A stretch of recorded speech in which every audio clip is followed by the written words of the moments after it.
There is a chance for history this evening from Kentucky. Louisville City FC are 1 point away from winning back-to-back Player Shield titles, crowning themselves regular season champions of the USL Championship yet again. Tonight's match is brought to you by Baird Private Wealth Management. Alongside the former Manchester United goalkeeper Gary Bailey, Jack Edwards here with you in the broadcast booth for matchup number 2 between Miami and Lou City. When they met back in August, it was a high-scoring affair.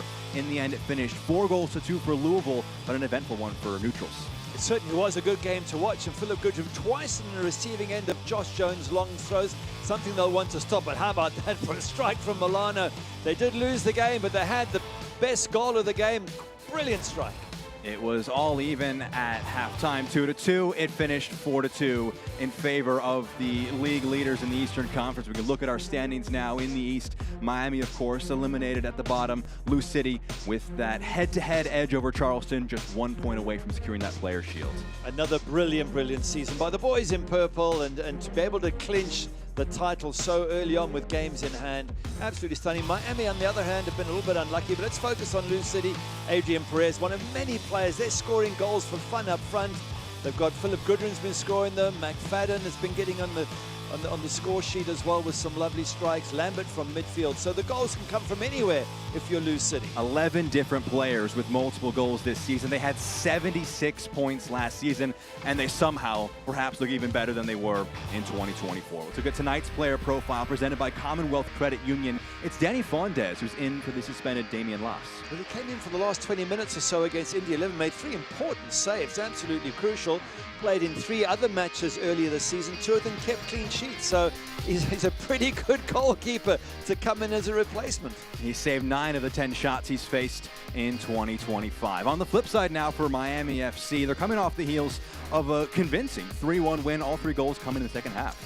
And Tobias Zarate suddenly came to form. That's his second goal, got the first one with a lovely comeback and strike.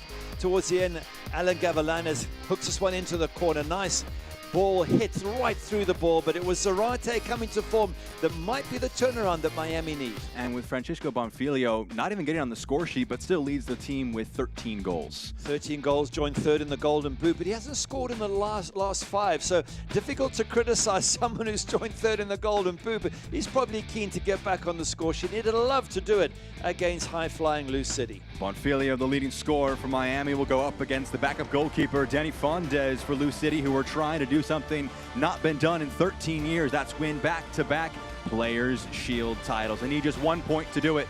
Lineups and kickoff on the other side of this break.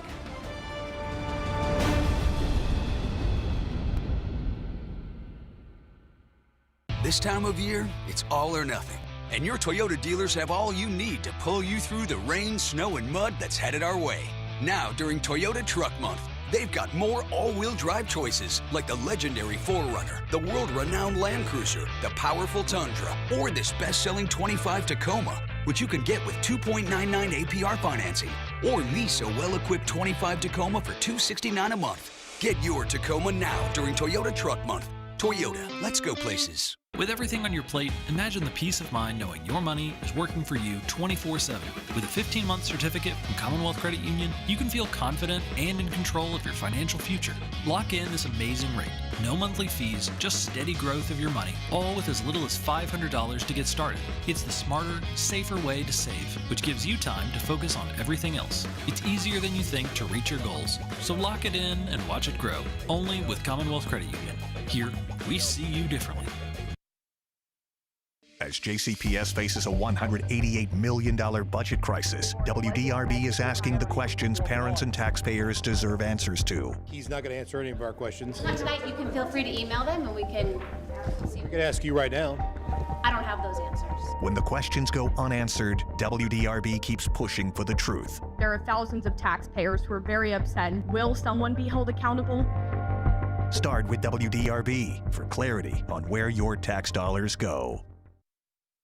All right, welcome everybody to Lynn Family Stadium. Great to have you all here. Mike, the team is going to be so good this year. I swear, it's like the goalkeeper can predict the future. You mean him? Yeah, I'm super excited. Just give me 1 second. Yeah, what was that again? See, I told you. Candace is watching Louisville City. Are you? Stream every match on WDRB+.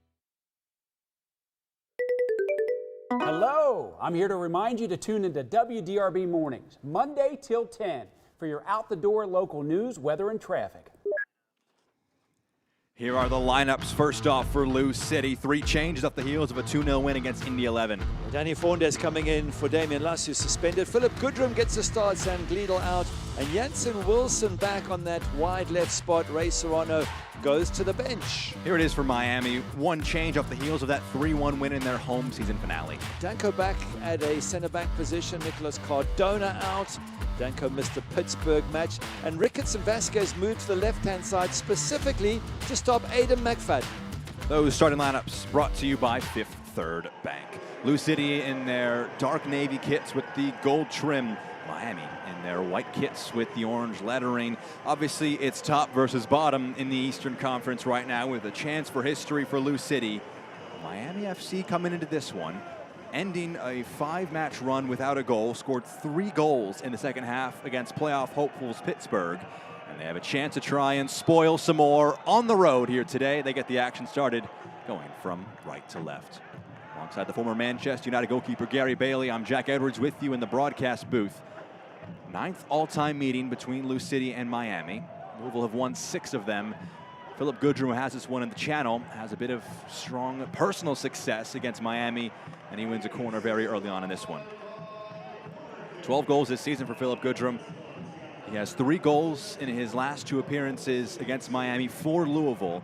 Had a goal and assist when he played for Tulsa in 2024 against Miami, so 4 goals all time against their rivals here today, and it allows a chance for Taylor Davila, who has 9 assists already this campaign, to get things going with a corner kick. It's a 5-5 corner kick. Davila will roll one along here. Returned Perez to Davila. Header pushes it outside. Back for Adrian Perez. 3 goals, 1 assist this season for the forward. Here's Wilson. One of those changes, lines one up. It takes an awkward bounce, but Nicholas Campisi, enough to it in the end, but some early pressure from Louisville. And it's what you expect coming from Lou City at home at Lynn Family Stadium. And it's a shot from Jansen Wilson. Last appearance back on September 20th, so he's maybe making a late run for a starting berth in the playoffs. So I think the team has pretty much picked itself when the playoffs do start, but Jansen Wilson might be one of those who can yet get himself a place with a good performance here today. He's playing on the left wing here in this 3-4-3, 5-3-2, whatever you want to call it, for Lou City. He's played along in the channel for Tosh, lifted forward. Goodrum will try and leap highest for it. It's won, though, by Miami. Perhaps a chance now for them to try and work in transition. Something they did to reasonable success when these teams last met. They had 2 first-half goals. Were able to hit Louisville in transition. Long throws, part of their undoing. Finished a 4-2 game. Dropped in by Dia, aiming for Goodrum. The center forward trying to keep that one in play. Can't quite do so. It's out for a throw-in. Tell you what, that's a good ball in from Dia, and they do it so often from out wide. They whip in early balls, and players like Philip Goodrum make runs into the box to get on the end of them. Very difficult to defend against. You've actually got to try and stop the ball coming in, which means you have to have players wide, and Miami prefer to have players sort of blocking the middle. So it's going to be a testing game for Miami. But one thing we know about them, they're probably a lot better than where they're placed in the table. And they've had I think they showed it against Pittsburgh last match. Even when these 2 teams met, as you said, it was 2-2 at one stage. They conceded 2 from long throws. That would have annoyed Coach Gaston Madoni, because without that, they might have got a draw out of Lou City in that match. It's not an easy feat to do in the slightest. Early action there. Takes a big looping deflection. A header towards frame, and Adams has to sweep things up after Danny Fondes was off his line dealing with the first interaction. There's a foul there. Referee was playing advantage. Will pull play back. The professional foul. They're calling for a yellow card there, and referee just having a word. But Adrian Perez, there was space behind. He's flicked it on perfectly. This is Fondes coming out and just making the tackle. It could have gone anywhere. Unfortunately for Lou City, they were able to clear it there through Kyle Adams. When it comes wide, that's when you see Adrian Perez just flick the ball on here. You can see the space, flicks it wide, and just gets taken out. Professional foul. I think that should be a yellow. There was no yellow there. Perez puts it in. It loops out for a goal kick. Commonwealth Credit Union. To learn more about how we can help you meet your financial goals, visit WeSeeYouDifferently.com. So we're off to a quick start in this one, just 4 minutes into this match. Miami, of course, eliminated from playoff contention. Players trying to build off of that performance against Pittsburgh. It actually earned Gaston Modoni Coach of the Week and Tobias Zarate Player of the Week, who scored his first 2 goals of the USL Championship season in a brace where both finishes were quite fine from Zarate. Oh, fantastic finishes from Zarate. Nice for Gaston Modoni after 16 matches without a win. He eventually gets one, and he gets that Coach of the Week award you mentioned. Mind you, Danny Cruz on the other bench is Coach of the Month. So we got all the award winners in this one match. I wonder what awards will come at the end of the season, potentially for Lou City and Danny Cruz. It's always interesting to hear his perspective on this push towards the Players' Shield. Just kind of dismisses any real internal talk about looking at the Players' Shield. Became the youngest coach to 100 wins in USL Championship history 2 matches ago against Detroit, and just continues to rack them up. I think the success that Danny Cruz has achieved is so good, yet he still believes and says, I want a lot more from this team, because last year they also were fantastic. They got knocked out at home by Rhode Island in the playoffs, and it sort of all lost momentum then. So for this team, because it's so stacked with good players and a good coach, I think their expectation of them is not only do they win the Players' Shield, they win the championship as well. Freya's going to pull play back here. A little slow to get back up was Diego Mercado. Soccer season is here, and SeatGeek is the official ticketing partner of Lou City. Get all your Lou City tickets and more from the #1 ticketing site, SeatGeek. Your ticket to great seats. It's a great point you make, Gary. Just the focus for this Lou City side on the playoffs. Really, what happened this season doesn't have no consequence. It means they'll host the entirety of the playoffs, however far they will go. But last year really was considered a down year. They were not in the conference final for the first time in club history, and that was despite picking up the 2nd most points in league history with 76 overall. I think one way you could see how much it means to them is the last match against Indy 11. They defended for their lives. It was absolutely top class. You wouldn't have expected that from a team that's already effectively wrapped up the USL Championship. I mean, it's, you know, or the league. They're not going to get beaten, you would think. And yet they were heading things off the line. Josh Jones has a brilliant header as the ball was going in. Fernandez comes in and makes saves. Every player was doing their bit, and there they are sitting clear at the top of the table. So one thing I think you can say, Daniel Cruz has got them fired up and fighting, and they're going to keep this, well, he wants them to keep this energy up right through and into the playoffs. McFadden will try a probing pass forward, overhits that one. They're 11 points clear of Charleston in 2nd place, not just in the East, but in the overall Players' Shield race. And having won both of the head-to-head meetings against Charleston, the first one was the very first match of the season back in March, and then a convincing 4-1 win over the Battery in August. It means that the next tiebreaker being head-to-head, if they get just 1 point in their last 3 games, they will be Players' Shield winners for a 2nd straight season. Just 1 point. They're unbeaten in 23 games at home. So you've got to fancy that 1 point is almost a given here at Lynn Family Stadium. But I don't know, this Miami side, they're bottom of the table in the USL, but they're not a bad team. And Gaston Modoni has told us time and time again, we shouldn't be at the bottom. We have been so unlucky. Maybe they've been their own worst enemy at times, but they've got one of the top goal scorers in the league in Bonfiglio. They should be, I think, maybe sort of 7th, 8th position, but unfortunately for them, they're sitting rock bottom.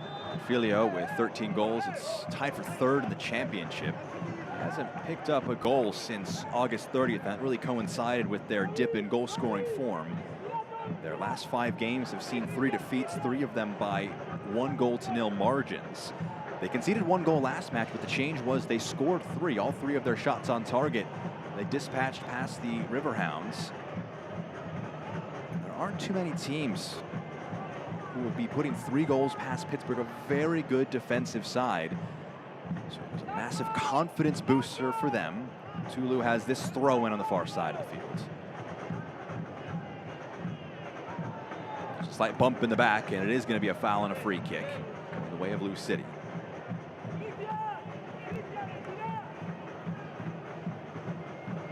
Lou City are winners of 6 straight They lost some friendly matches to Eintracht Frankfurt and Leganés in July, but the last competitive loss they had was against North Carolina on June 20th, so 13 games unbeaten for the league leaders.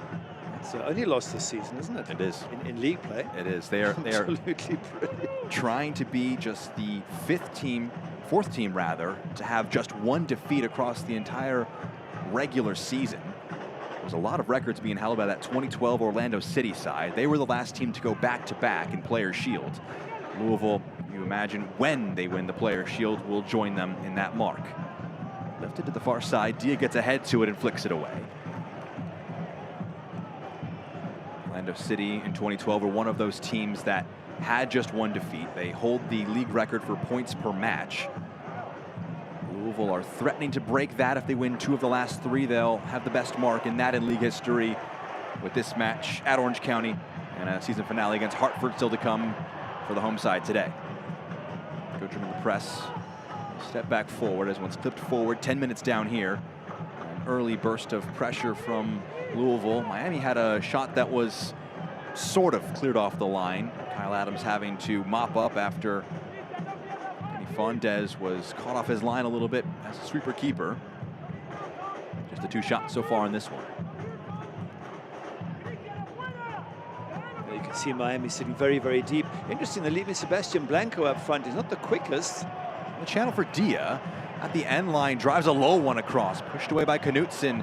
Important second touch there from Sarate. Got it outside. Blanco, who is leading this line, which has been an interesting tactical tweak from Gaston Madoni. Yeah, he mentioned it to us. He said he was going to play Bonfilio behind Blanco. There's Blanco at the bottom of the screen. Now, he hasn't got the pace. He's saying, give it to me nice and early, because he can hold it up. He's got great vision. And the idea is that he will hold it up while Bonfilio makes up ground and then obviously makes a run behind the defense. So we wait to see if that tactic works or not. Argentinian forwards, Bonfilio 23 years of age, Blanco 37 years of age, but Blanco extraordinarily experienced at the highest level. 173 appearances in Major League Soccer, a lot of experience in Argentina as well. McFadden wants to restart play. The referee wants to have a word here. Christian Vasquez was the player who was making the restart a little challenging. Yeah, not really allowed to do that, but he gets a little warning from the referee. Talking of the Argentinians, I think there's 7 of the team are Argentinian here. The coaches are Argentinian. You could be forgiven to think they're playing in the Argentinian league, but at least what they do is understand each other, the language, the style of football. Argentinian football, so clever, but also so strong physically. And they'll know exactly what's to be expected from their coach, Gaston Madoni. Madoni looking on in this one, a Taylor Davila free kick. Drives this one rather than curling it. The header centrally, flicked along by McFadden. Did that last go off of? Last went off of Miami. So our second corner of the match, the first one since the very first minute of the game that Taylor Davila took short. Some big units there for Lou City. You can see Kyle Adams there, as well as Kevin Lambert, the midfielder. You can throw in Sean Tosh, Josh Jones, at what, 6'5". All of a sudden, the set pieces are a real threat. And of course, the fox in the box, Philip Goodrum, looking for any knockdowns. Taylor Davila stands over this corner, puts this one right in the mix. It's pushed away, a powerful header. Goes out to Perez. Perez whips one in, a header that pushes it away. They want a handball, referee will give it to them. At the hand of Blanco in that instance, and it's a free kick for Louisville. Of all the players, you expect him to be the one to control it, because he's such a good footballer with an incredible history behind him, especially with Portland Timbers, over 200 appearances, also some time with West Bromwich Albion in England, and you would have thought that he would control it. And that's the whole idea, is he gets the ball, holds it up, waits for support, and maybe even drives the ball over the top behind the defense for Bonfilio. Davila driving one in, the header pushes it away. Perhaps would have been wiser to see that one out for a goal kick, a chance for Louisville to put some numbers forward in the press. Adams ahead to it. Lambert picked up an assist last match, and he assisted Dia on the ball now. Davila was a scorer last match as well. Turns and rolls it along to Lambert. They've been that preferred midfield partnership for Danny Cruz over the last few weeks. Davila, a mainstay. You could probably argue the first name on the team sheet, so good in that midfield for so many years in the USL Championship. Kevin Lambert, his last 12 appearances for Lou City have all been starts. Perez helping Lambert, winning it. Davila now has it.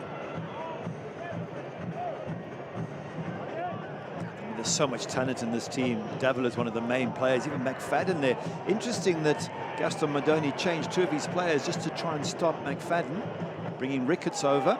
It's a really good pass there from Goodrum to Perez. It's knocked out of play by Knutson, and it results in another corner for Lou City here in the 15th minute.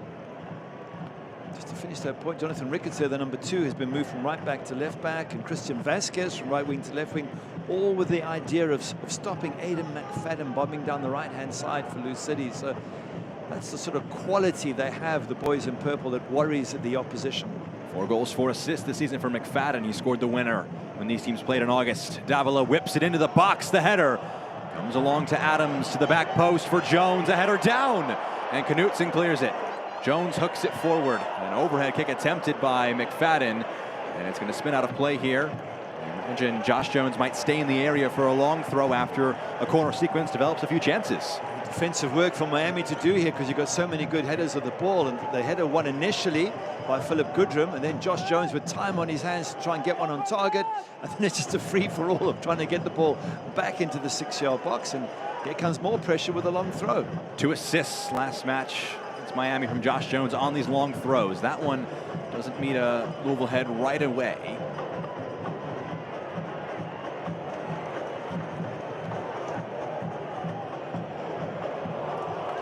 Out of play now. Throw in here from Miami. Fans of Lou City wins, you win. This season, Lou City has partnered with Penn Station to give you a free sub with the purchase of another. The offer is valid the following day after a win. You can head to any participating Louisville area Penn Station location to redeem. Say Lou City 1 at checkout, or use promo code LouBogo25 online. There's a push in the back by McFadden. Should correct myself, Josh Jones only got 1 assist last match against Miami, but 2 long throws into the box that were very dangerous. It's part of that set-piece threat that Danny Cruz is trying to enhance and sharpen. He described it to us in the coach call this week, that it's the set pieces that will really be decisive in the playoffs. He's had a few of those where it hasn't been the actual assist, it's been the ball before it.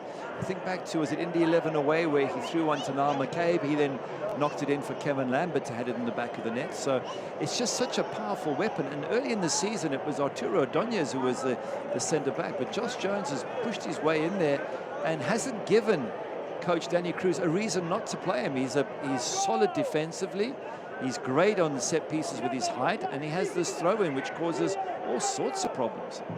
It's just an extra weapon in his arsenal. He started 13, now 14 straight matches in the USL Championship. He would be forgiven for thinking it's not just his first season as a professional, but he's coming off his collegiate career at Louisville.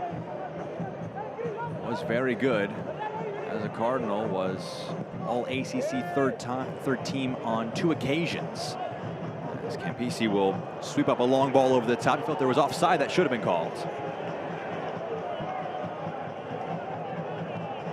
USL on the CBS Sports Network closes out October with a championship Western Conference showdown. Playoff-bound New Mexico United take on Oakland Roots SC. That match on Sunday, October 19th at 5 p.m. Eastern. Check that out on the CBS Sports Network. Oakland Roots are away at Las Vegas for Oakland Roots fans later on this evening. You can watch that match. That's a good tussle between 2 teams. Unfortunately, haven't had the best of seasons. Jones commits the foul there. I feel you a little slow back to his feet. Talking to Gaston Modoni the other day and asking him about next season. What are his plans? Which players are likely to stay? He wouldn't obviously give us too much in the way of details, but you do get the feeling that Bonfiglio would be the first player he'd want to re-sign for next season. And there's a couple of others who have shown some decent form this year. But these players right now, they might not be playing for a playoff position, but they're playing for contracts and they're playing for their financial future. Indeed. Goodrum has this one in transition. Perez to his right will opt to slide it along. Here's Perez, who has it now. Moving it centrally. Davila back to Perez. A little bit of a looser touch. One back here. A chance for Christian Vasquez to slide it along. Strikes the leg of Bonfilio, moves it to the far side. Chance for Blanco, thought about a switch of play, rolls one in. One back by McFadden. Now Lambert in the midfield. I mentioned the makeup of this Miami roster. Some players moving out in these last few weeks, but they've brought in Tulu for 4 straight starts now, a bit of a late introduction this season. Danko, who started 7 straight before not being in the squad for Pittsburgh, has now made 8 starts towards the back end of this season. So they're getting players back involved, acclimated in things, perhaps with a thought for 2026 in mind. I think that would be the plan. First question is, will Gaston Modoni, the coach of the week, stay? It hasn't been a great season for him. I'm sure he would have loved to have made the playoffs, but he might be building something special. So does he get to stay, and then which players get to stay long term? And obviously the first signing they've got to try and get is Bonfilio, but maybe bring players in. So there's a whole bunch of decisions, which is pretty true of most clubs, not so much Lou City, for the simple reason that they keep most of their good players year on and year out, and that's why Danny Cruz's team is so good. And you had a stat about them in Sac Republic. It was interesting. It was a good piece in Backheeled this week. It was discussing the consistency of Louisville and Sac Republic, and it really is broken down very effectively when those two sides were league leaders in minutes returning from the year prior in 4 of the last 5 seasons. So some of the league's best consistent clubs are bringing players back year in, year out who know the club, know the league. As Bonfilio has a slight bump in the back there and a foul is called. So for a side like Louisville, it's dependent on bringing a lot of players back year to year. Even if you lose players like Elijah Winder and Wilson Harris, who transfer for big money either abroad or into Major League Soccer, bringing players back is a big key part. Well, Gaston Modoni said the same thing. He said this season's been a tough one, not because we haven't got good enough players, as we didn't know the league. These players are not USL players, most of them. They're coming from Argentina or South American leagues. He said it took us a while to figure out how to play the system, how to play the different fields, the travel, all these things. Now towards the end of the season, they're beginning to settle into it. So to your point, if they can keep most of their better players in this squad, Miami FC, maybe they can be a force next year. Perez brings it down. Goodrum, one of those returners. They brought him in for a league record transfer from Tulsa. Leads the side in goals. He's in the box for McFadden, who drives one in at the back post. Dia can't square it across. This one's still in play for a moment, and it bounces out now finally for a goal kick for Miami as Louisville continue to threaten here. Wow, there wasn't one person likely to score. There was about 3 of them there from Lou City I thought might get on the end of that. Aidan McFadden does so well as he has done all season. There's the first one, Philip Goodrum. There's 2 at the far post, both sliding in. One makes contact, Amadou Dia, and can't find the back of the net. But Aidan McFadden one-on-one is so dangerous. What an opportunity for the boys in purple. McFadden, who precipitated some of these tactical tweaks for Miami that we've talked about so far in the broadcast, showing exactly why Miami are paying him some extra special attention, trying to generate that chance. Amadou Dia, who scored the opener in the 36th minute. Not too far away there, attacking the back post. Perez, McFadden, able to keep it in place as it hit the hand of Jonathan Ricketts. I mean, Hadzic, our head official, disagrees.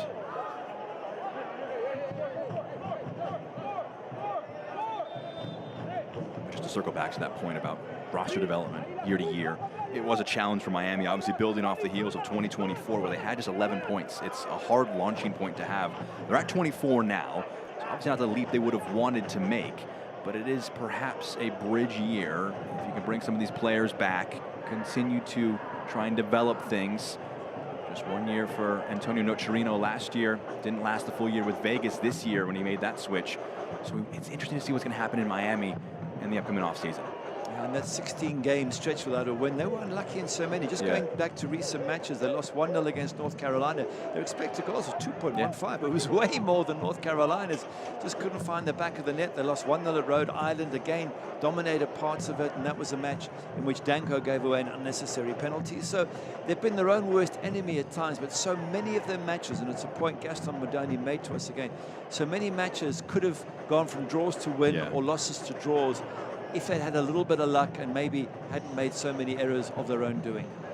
How much of that luck is just confidence and getting results week in, week out, and how much that can help your side's ability to be confident? Yeah, and getting used to the league. You know, again, 7 or 8 Argentinian starters, maybe not used to this league, not used to living in the country, everything that goes with it, the big travel. I mean, you know, Argentina or wherever they're playing, Venezuela, Peru, they don't have the distances you would travel across the US. So it does take a little bit of a time to settle in.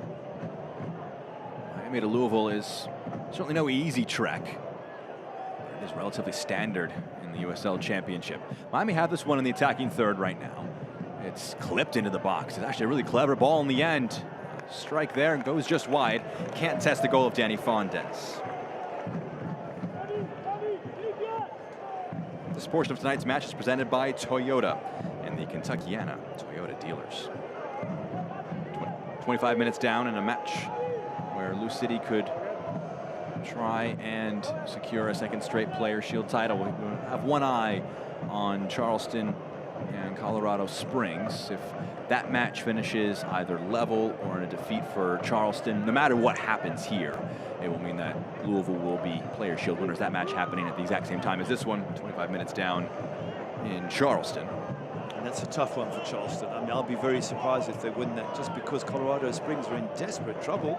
They need all 3 points to make the playoffs. Charleston Battery comfortably in second spot in both the East and the overall USL. So there isn't the same necessity for success, and you know, it's going to be very difficult to go there for Charleston Battery and get a win. So, you know, all things taken into account, and there's every chance there are going to be celebrations here tonight as Lou City wrap up the Players' Shield. I'll keep you updated on what's happening elsewhere and what that means here in Kentucky as Kyle Adams tries to lift one forward. It's pushed away. Miami, you've had a slight edge in possession, 51-52 now to 48 so far in this match. Shots, though, going the way of Lou City. They've been dangerous. They've been threatening. 5 total shots to the 2 of Miami, who try a long probing pass forward. That was the change that they made after 45 minutes that Gaston Madoni referenced last match, was being more direct against Pittsburgh. They felt they were too slow in the buildup, and just getting that ball forward quicker allowed their attack-minded players to get involved around the 18-yard box. It was a whole different approach in the second half against Pittsburgh. Much better. That ball out of defense just didn't go to where it needs to go to. If you're going to play out of defense, you've got to knock it towards your players, Bonfilio in particular. Give him a chance to flick it on or get control. Wilson to the back post. McFadden, it's parried away by Campisi. Fine stop from the Miami goalkeeper. Turned over here, Davila. Tosh trying to step in here. It's one back by Miami. Perhaps a chance in transition for Blanco, who turns and sprays one forward. An appreciative thumb goes up there. The pass just a little too far away. That one wasn't too dissimilar to the goal that Lucas Milano scored in the last match. A switch of play to the right-hand side, a laser strike. In that instance, though, it was Campisi who was able to deny it. A good save from the goalkeeper, Campisi. And in those situations, you want to get a clear look at the ball. If you get a clear look at the ball, unless it's a wonder strike, you should be able to save it. But sometimes as a keeper, you've got bodies in front of you, and that's when it starts getting complicated. So unfortunately for Campisi, he got a nice clear view of that wonderful volley from Aidan McFadden. Dia trying the quick wall pass there with Goodrum, but it's pushed away. Very along to McFadden, who had his shot denied just moments ago. Underlapping run for Perez, does keep it in play.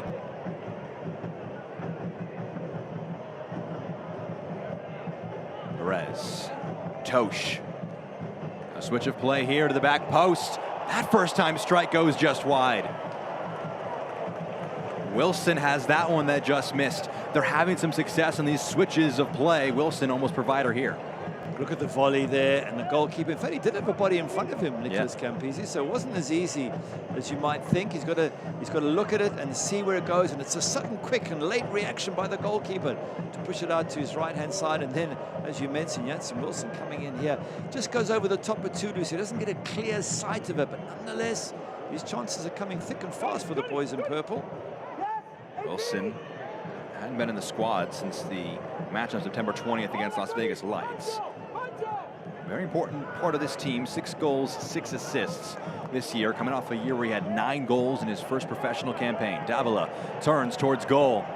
That one rolls along. Might have been the pass he intended it to be. Vasquez past one and rolls it to Blanco. Sebastian Blanco just lifts this one forward. Dia down for Davila.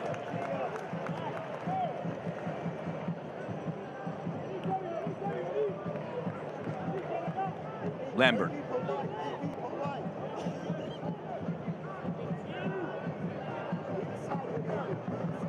Tosh. Moving centrally and plays it forward to Wilson. Good challenge from behind. Able to help out and win that one back for Miami.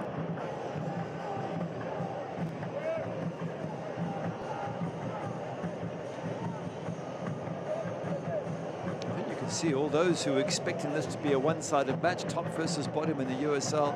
It's a lot tighter than they would have expected, and we sort of suggested it might be like that because this Miami side, they're cagey side, they're clever players. They come from a system in Argentina which is you become a hard team to break down. You become a clever side with the ball, and they certainly have those skills, do Miami. Dia in the channel here, driving this one, lifts it into the box just past Perez. No nonsense clearance away. A corner is going to come here for Louisville. It's another half chance, isn't it? Adrian Perez just stretching for that, couldn't reach it. But how many crosses there have been in the box now? 5, 6 that have almost got a loose City player on the end of them. One of them's going to happen soon if they keep allowing this many crosses in. Jansen Wilson on one side, and Amadou Dia and Aidan McFadden on the other side, just getting a little bit too much space and time to put crosses in. Another chance from a set piece for Taylor Davila. Lifts this one into the box. Campisi gets 2 hands to it and pushes it away. Blanco gets a foot to it and sweeps it forward. Danny Fondes will get involved in things in the center circle. Fondes making a 4th start of the season, the 32-year-old goalkeeper from Seattle originally. A lot of experience with this Lou City organization. Been with the side since 2022 when he made 9 appearances. He's been backup for Damian Loss this campaign, made 3 straight starts earlier on between August 23rd and September 6th. He was a substitute last match after Loss's red card. Denial of a clear goal scoring opportunity in that match against Indy. It's a low ball in, that's pushed away. Is that a foul from behind? Yes, it is. Taylor Davila thought it was clean. He's going to have a little word from the referee. It's one of those from behind. Even if you do get it cleanly, if you catch the player in the process, generally it ends up being a free kick.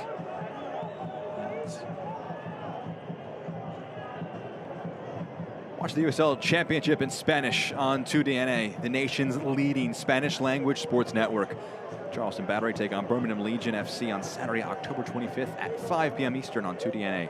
Go to USLChampionship.com for the complete USL TV listings.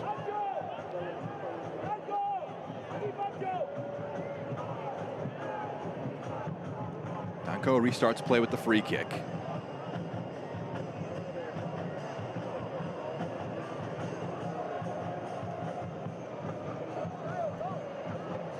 Down now in the attack. Adams on the defensive side of things. Low shot from distance, wide of the goal of Fondes.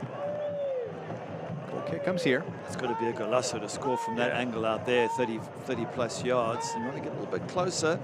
And Zarate there after his 2 goals in the last match, just maybe feeling that luck's on his side, but didn't connect with that ball at all. But there's Gaston Madoni giving some sort of tactical ideas.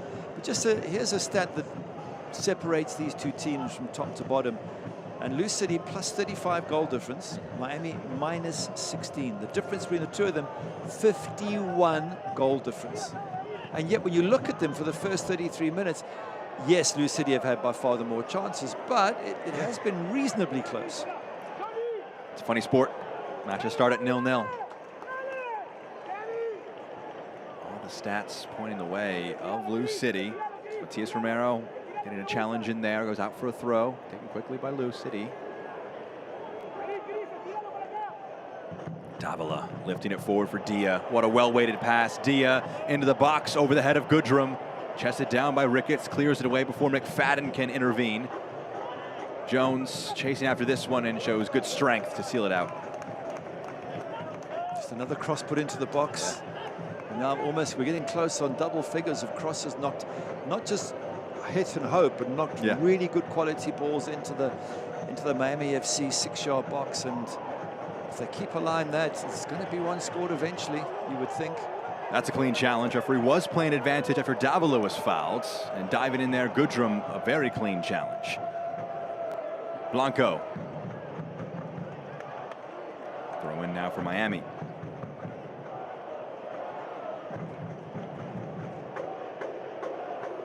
Theme this evening, keep Louisville weird, a celebration of local businesses. Here in the penultimate home match of the season for Lou City, they finished the regular season against Hartford Athletic at home. Talking to Danny Cruz, mentioned that he does not expect to make wholesale changes like he did last year. Match against San Antonio, made 10 outfield changes after the Players' Shield was buttoned up. Made just 3 changes today off the heels of that 2-0 match. You would expect similar things like that, slight rotations, but not wholesale swaps. Yeah. He said he felt that they lost their rhythm by making that many changes, and he wouldn't do it again. So, to your point, I think what you're seeing is more or less the playoff side. Jansen Wilson's still the one question mark. Mind you, the crosses he's put in today, I think his name is sort of half written into the playoff first match. And of course, Damien Luss coming back in for Danny Fernandez. Yeah. Otherwise, I think you're looking at a team that Lou City fans will be hoping will take them all the way to win the championship. Jones stepping forward. It breaks for Ricketts. Rolls it back here. Mercado. Romero.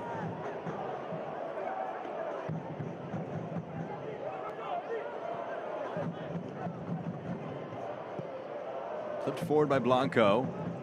Jones unchallenged, heads it forward. Vasquez under it.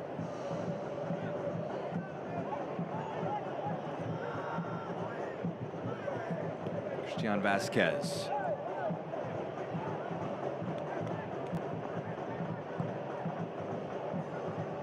Danko. Pass blocked by Lambert. Takes an awkward hop off of Dia. And it's a throw in here for Miami. Less than 10 minutes to go.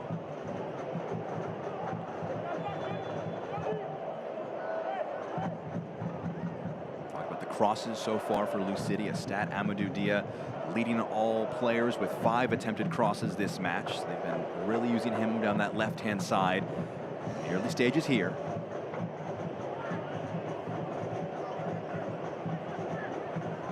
Knutson. Danko. Tulu. Lambert stepping back in, trying to win it. That's a first-time strike from distance. They've had a few of those. Miami have from distance. Speculative efforts. That one from Blanco well wide. 1 goal, 2 assists in 20 appearances in the USL Championship for Miami. Danny Cruz looking on to this one. He might be a little bit worried because you look at the last 3 matches, they scored in the 36th minute against Indy 11 through Amadou Dia. They scored in the 7th minute against Detroit with Sean Toch, and they scored against Las Vegas in the 6th minute. So right now, Miami have gone further than any of those 3 teams in terms of keeping a clean sheet. And if you're Danny Cruz, you're probably thinking, this is a stubborn team to break down. Although once again, any of those balls whipped in across the face of the box could have ended up in the back of the net. But so far, the Miami FC side proving a lot more difficult to break down than the 3 previous matches that the boys in purple have played. You imagine Danny Cruz would rather the problem be execution rather than generating the chances themselves. Yes. Here's flicked along for Perez, pokes it centrally. Goodrum, his touch. Took him a little wide. The shot deflected. McFadden down. Perez, shot blocked. Did it hit a hand? A lot are screaming for that. McFadden. Nothing was given. His cross took a slight deflection and it's pushed away. It's cleared away. That one was probably the biggest decision for Amin Hadzic to make yet in our match. We'll circle back to it. We got the opportunity as Davila clips it forward. For Dia, he goes down here. That one is going to be a foul outside of the 18. A free kick comes here. Amadou Dia asking for the yellow card there. I think on Zarate, and he does get it.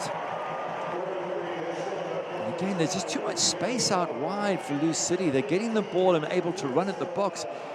I've said it a few times, you keep allowing that to happen, Lou City will get the better of you. And have a look there, he's got space. Amadou Dia's got space and time.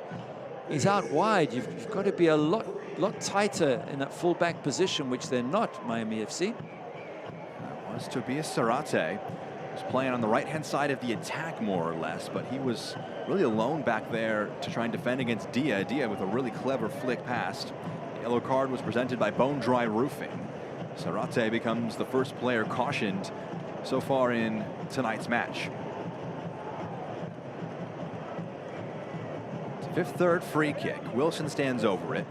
On the right foot, he has both the opportunity to whip one in for a teammate to knock home or try and test Campisi himself. Good luck marking Toach, Jones, Adams, Lambert, all well over 6 foot. That's it's a hard task there for them to sort out. And McFadden's going to try and get a near post flick on if he can. Whistle goes. Wilson to the back post. It's the top of the net.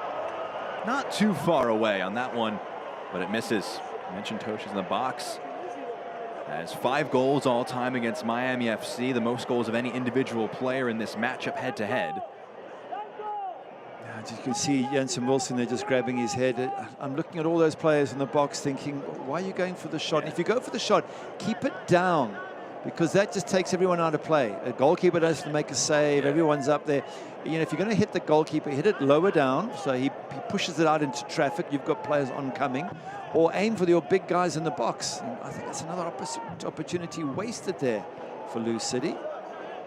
Ricketts climbed highest and knocks the header out of play. That really is the theme of the first half, is missed opportunities. The XG numbers going relatively comfortably in favor of Lou City. 0.77 for the home side, 0.12 for Miami. That's off of 10 shots for Lou City, 4 for Miami. There might be a bit of extracurriculars the referee is paying attention to. Tosh, Bonfilio, Blanco, all in discussions with Hadzic. Referee says no more. Will allow McFadden to take the throw in here.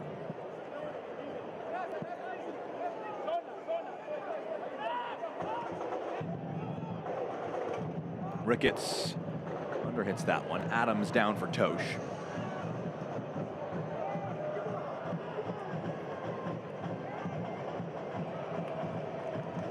Perez, one-on-one with Knutson, the defender for Miami, wins that one and wins a free kick, was clipped from behind.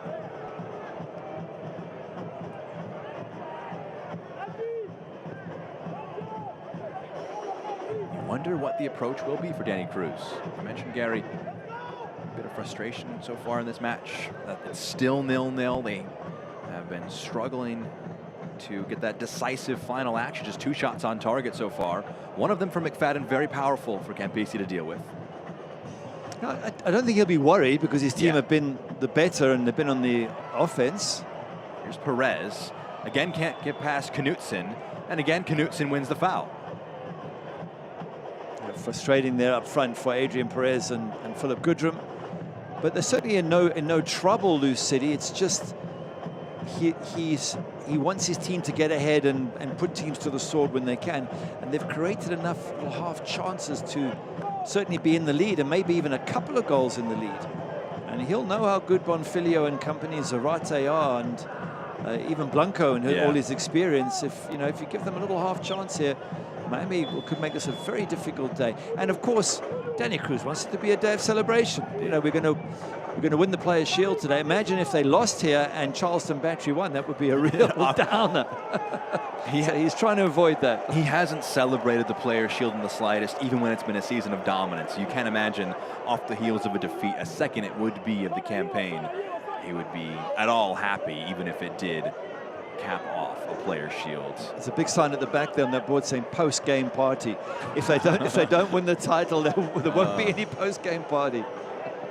They're going to try and do that. As things stand, it's still Scoreless, I believe, in Charleston. No, that's a correction there. Charleston up 1-0. So the pressure, the Battery leading over Colorado Springs. A goal from Leland Archer in the 39th minute. But as it stands, if it did finish in a draw, that would be enough. Because the deciding tiebreaker, if teams finish level on points, is head-to-head results, not first goal difference. Put them 9 points clear of Charleston, who have 3 matches to play after today. If the results as they are held, it would secure them back-to-back Players' Shield titles. Final minute here of the first 45.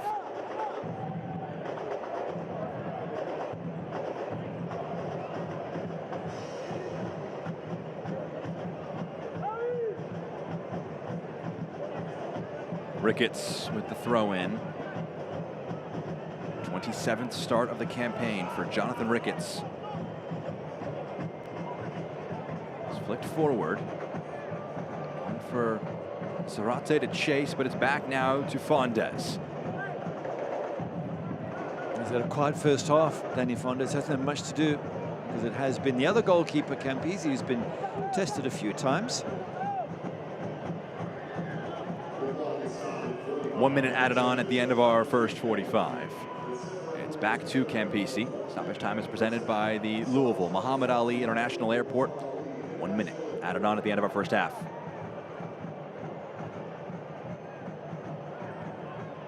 Adams, Davila.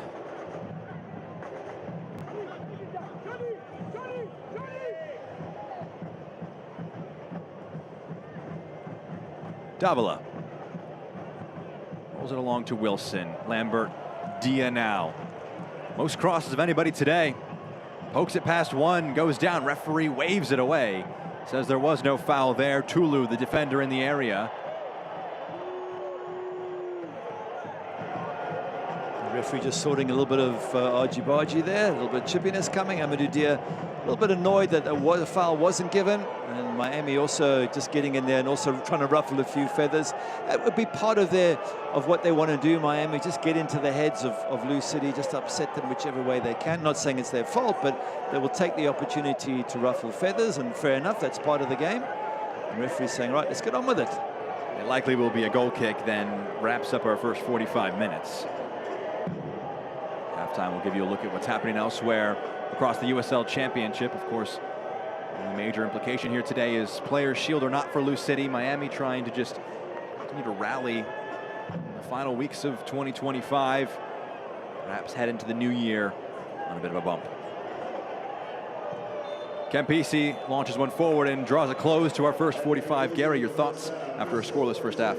It's been a decent attacking half by Lou City, but without that final sort of finish inside that 6-yard box. Maybe 7, 8 good crosses there from out wide, which is a problem for Miami FC. They've got to stop those balls coming in from the width. Other than that, the visitors in white have had a fairly decent first half. Scoreless after 45 minutes between Lou City and Miami FC. Halftime content to come across the USL Championship. We'll also give you our first half highlights and stats at the back end of halftime. But after 45 minutes at Lynn Family Stadium, still waiting for our first goal. 0-0 between Lou City and Miami.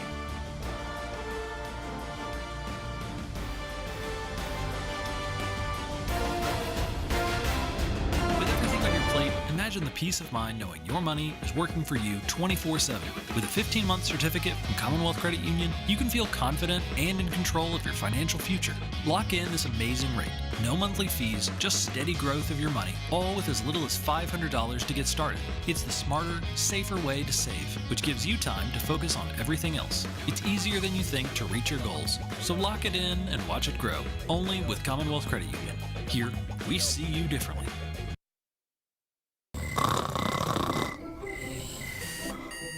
Whether you're up at 5 or finally rolling out at 9,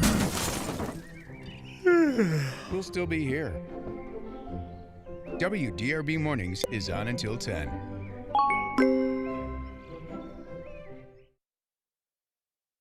I have always been a big news junkie, always looking for news instead of finding it on social media. That is why I use the WDRB News app. It's all the information right from your backyard. It's Louisville, it's Southern Indiana. It's also a lot of national news. So no more sifting, no more searching.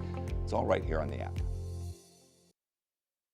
The weekend can get pretty busy. That's why WDRB Evening News is on at 10 and 11. Whenever you're ready to wrap up the weekend, we'll be on. The NFL on Fox. Bengals. What a play! Browns. Touchdown! Bengals football is back. Starts at 1 o'clock Sunday on WDRB Fox. This time of year, it's all or nothing. And your Toyota dealer has all you need to pull you through the rain, snow, and mud that's headed our way, including more all-wheel drive choices than anyone else. Like the adventurous Toyota RAV4. It's been America's best-selling SUV for the past 8 years. Now with 4.75 APR financing. Or lease a new 25 RAV4 from just $309 a month. Get all you need at your Toyota dealer now. Toyota, let's go places. 45 minutes down in Louisville, it's still scoreless between Lou City FC and Miami FC. Well, Best Western Hotels and Resorts has teamed up with USL to find the league's hometown heroes. These are folks who go above and beyond, work for their clubs, and help make a big difference in their respective communities. Clubs across the U.S. were invited to nominate their hometown hero, and the 5 finalists will be honored individually by USL. This video highlights finalist Lou City goalkeeper Ryan Troutman. Louisville City goalkeeper Ryan Troutman and teammate Josh Jones visit patients at Norton Children's Hospital. For Troutman, the chance to help a child feel better helps ease his own pain, the loss of his hero. Ryan and the Troutman family is as much Louisville as the famous track in the Triple Crown. So imagine the family's joy when Ryan got the chance to play for his hometown professional club. And then an idea was born, a foundation, the family name, a foundation to give back to Louisville. He was just so passionate about, giving back. I think over the 2 years we've raised over 50 grand through it. Great stuff there from Ryan Troutman. And the experience presented by El Jimador Spiked Bebidas is a video docuseries that shows the history, passion, and community of USL clubs and their supporter groups. The latest episode showcases New Mexico United and their support groups Sector 114, The Curse, Galactic Ambassadors, Black Diamonds, and La Maldición. And it's available on youtube.com/USL. It's great to win against an MLS team, but we'll do that any Wednesday, any Saturday. It's our house. No one comes into our house and beats us. If you're against us, it's not going to be good for you. But if you're with us, it's the greatest day you ever had. The Kings of Chaos strike again! They create such a loud environment, flags waving, chants. When the team plays, it's like we're going into battle with them. It's always sort of that New Mexico underdog story, just waiting to happen.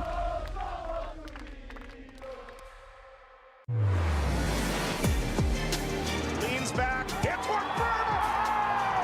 What a hit! Here's Wilson! He stays out, and the Roots have a lead!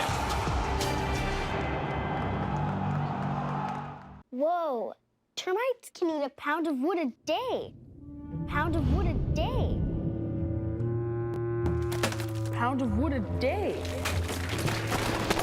Pound of wood a day. What's wrong, Daddy? Daddy? You okay? Keep termites out of your home and your head with our premium guarantee that covers up to $250,000 in new termite damage. Before panic shows up, Terminix it.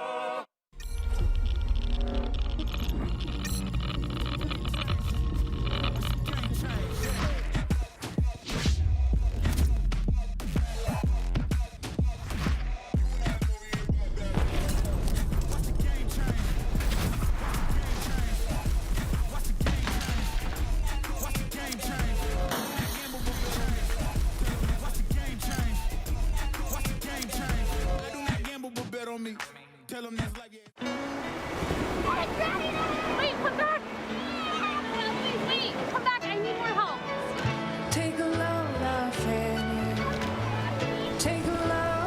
for free. Today we went to the beach and it was totally worth it.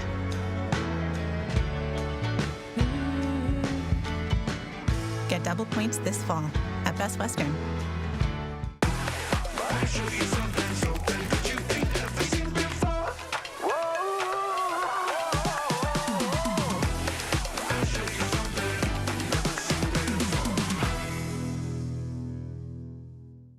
This time of year, it's all or nothing.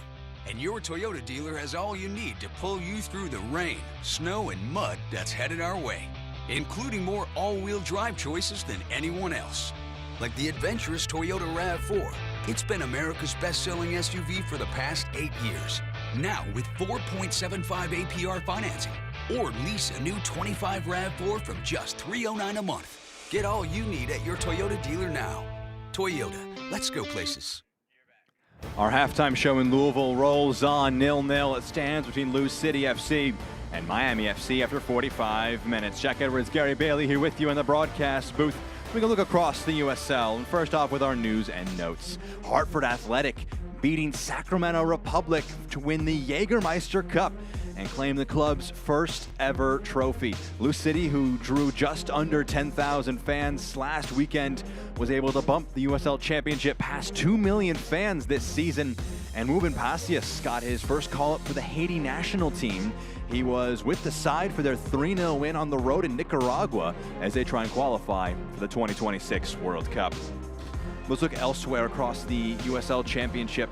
Playoff spots are being hard fought for by teams up and down the country. Loudoun United booked their spot with a 1-0 win on the road against Detroit City with a late goal in that match. It's all even between Hartford and Sacramento. Lexington down at home 2-1 to El Paso, while Pittsburgh trying to book their own spot to the postseason.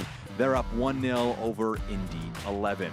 3-0 Rhode Island lead over Tampa Bay in an important 6-pointer in the Eastern Conference, while at halftime, Charleston are up 1-0 over the Switchbacks, which means that if Miami took the victory here today and that held, the celebrations for the Players' Shield would have to go on for another week for Lou City. Well, 45 minutes are down on the other side of this break.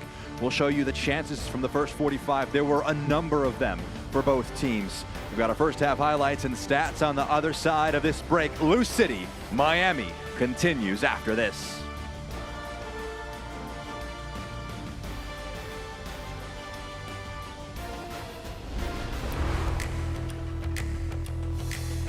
In the USL, shovels in the ground mean as much as scoring goals. And Sacramento Republic is on its way to transforming the city's rail yard district into a soccer palace.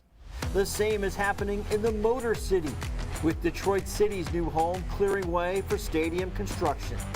Miami FC has unveiled its future home in South Florida, while the Pittsburgh Riverhounds prepare for their stadium expansion, preserving one of the best views in all of sports. The growth is felt as well in League One, with expansion on the way for 2026. The scene changes daily at the site of Fort Wayne's new home, from clearing the area in early June to the sweet sight of concrete and steel in mid-September. All watched closely by Fort Wayne's Director of Communication, Justin Cohn. Thousands of people literally drive past this thing every day. So how cool is it for everyone to get a chance to see this thing every single day get closer? Yeah, it's really cool. It's ideally located for people going to and from work, or they're driving down to Indianapolis, and you're seeing it in really at a rapid pace come up. So you're really seeing a lot of the facade of what will be the stands start to come up. I look at the renderings. First thing I notice is this gigantic video board. So give me some of the neat things about that, because this might be the best thing in League One for sure. Yeah, I mean, the scoreboard is something I'm really excited about. It'll be the second longest scoreboard in the entire state. So that means it eclipses an NFL stadium. You're going to have a lot of options at Fort Wayne FC Park in terms of watching the matches. There's a lot of possibilities that you can do with the scoreboard. Fellow League One expansion club Boise is seeing its vision take shape as construction at the park at Expo, Idaho is full speed. And longtime League One club Greenville Triumph has kicked off construction at Bridgeway Station.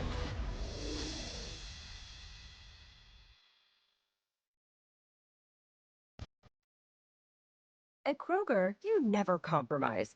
You get up high quality like bread baked in store and down low prices everywhere you turn. Up high quality that's guaranteed fresh and down low prices on over 1,000 items. With quality and savings that keep adding up, hand it to Kroger shoppers. You never compromise. Kroger. Fresh for everyone. This time of year, it's all or nothing. And your Toyota dealers have all you need to pull you through the rain, snow, and mud that's headed our way. Now, during Toyota Truck Month, they've got more all-wheel drive choices, like the legendary 4Runner, the world-renowned Land Cruiser, the powerful Tundra, or this best-selling 25 Tacoma, which you can get with 2.99 APR financing, or lease a well-equipped 25 Tacoma for $269 a month. Get your Tacoma now during Toyota Truck Month. Toyota, let's go places.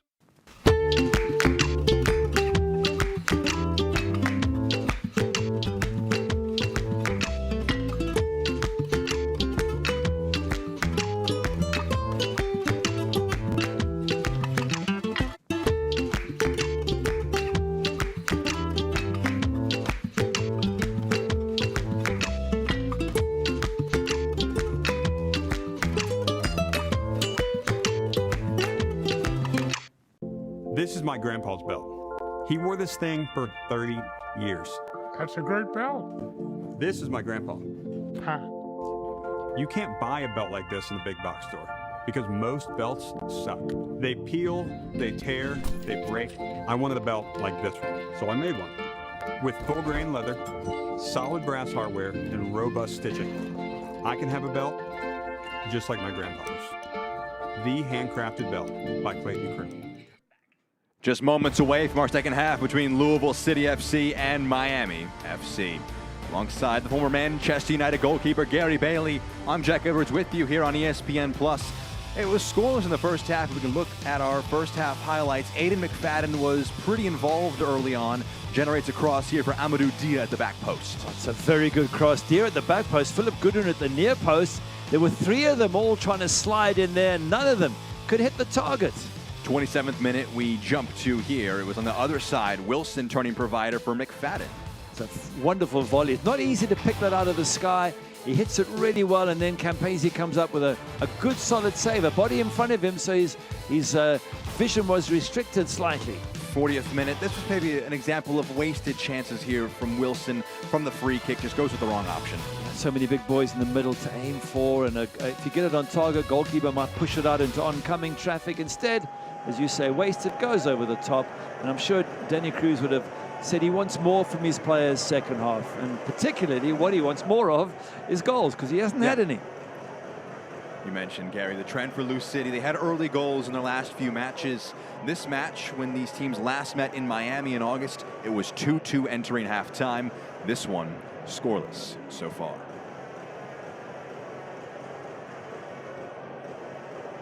Amin Hadzic is our center official.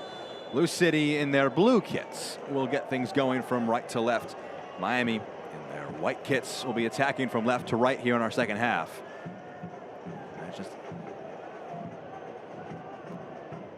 Imagine the longer this match goes on, at this score line, the more confident Miami will grow into the game. It will be one of the more remarkable score lines, even if it finished like this of the season. It's lifted into the box, cushioned down there by Adams. Confidently done. Fondez lands on it. A reminder there, Danny Fondez is in place of Damian Loss in the Lou City net. Damian Loss serving red card suspension after being sent off against Indy 11 in the 72nd minute. Kyle Adams, particularly when you're going to chest the ball down to the keeper, you've got to know who's around you. You've got to have good awareness. And clearly you don't want someone to poach that and toe poke it over the line. So again, Kyle Adams showing what a good centre-back and good captain that he is. 28 years of age, the New Zealander. His lone goal for Lou City coming back in the USL Championship conference final in 2023 against Charleston. The lone goal in a 2-1 defeat in the 2023 season. That was perhaps a down year by Lou City standards. They finished 5th, their lowest they had finished in any season so far in the championship, but they still were able to get to the conference final, falling to Charleston Battery on that occasion. Blanco forward. It's rolled along there. Can't go back to Vasquez. Bonfilio was attempting to. Just not getting anything on target that entire first half. That could be a free kick, was it? On Philip Goodrum. Let's wait and see. Referee deliberates and does, in the end, opt for a foul. Goodrum, it appeared to have nipped in front first and won a free kick here. Tudor just waiting too long, and then kicks Philip Goodrum after the ball's already gone, and then picks him up and says, sorry, didn't mean to do that. It just gives me a moment to talk about expected goals. 0.81 for the home side, so nearly a goal. Just 0.12 for Miami. They haven't created enough. 4 corners to 0 for Lou City, and touches in the opposition box 16 for Lou City and just 3 for Miami. So they really haven't threatened us yet. This portion of tonight's match is presented by Toyota and the Kentuckiana Toyota dealers. Kyle Adams stands over this free kick. He's going to just spray one forward. Wilson gets the loose ball. Knutson forward. A header by Tosh.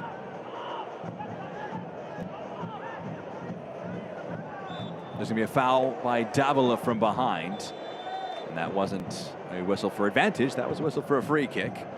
Miami have it inside their own half.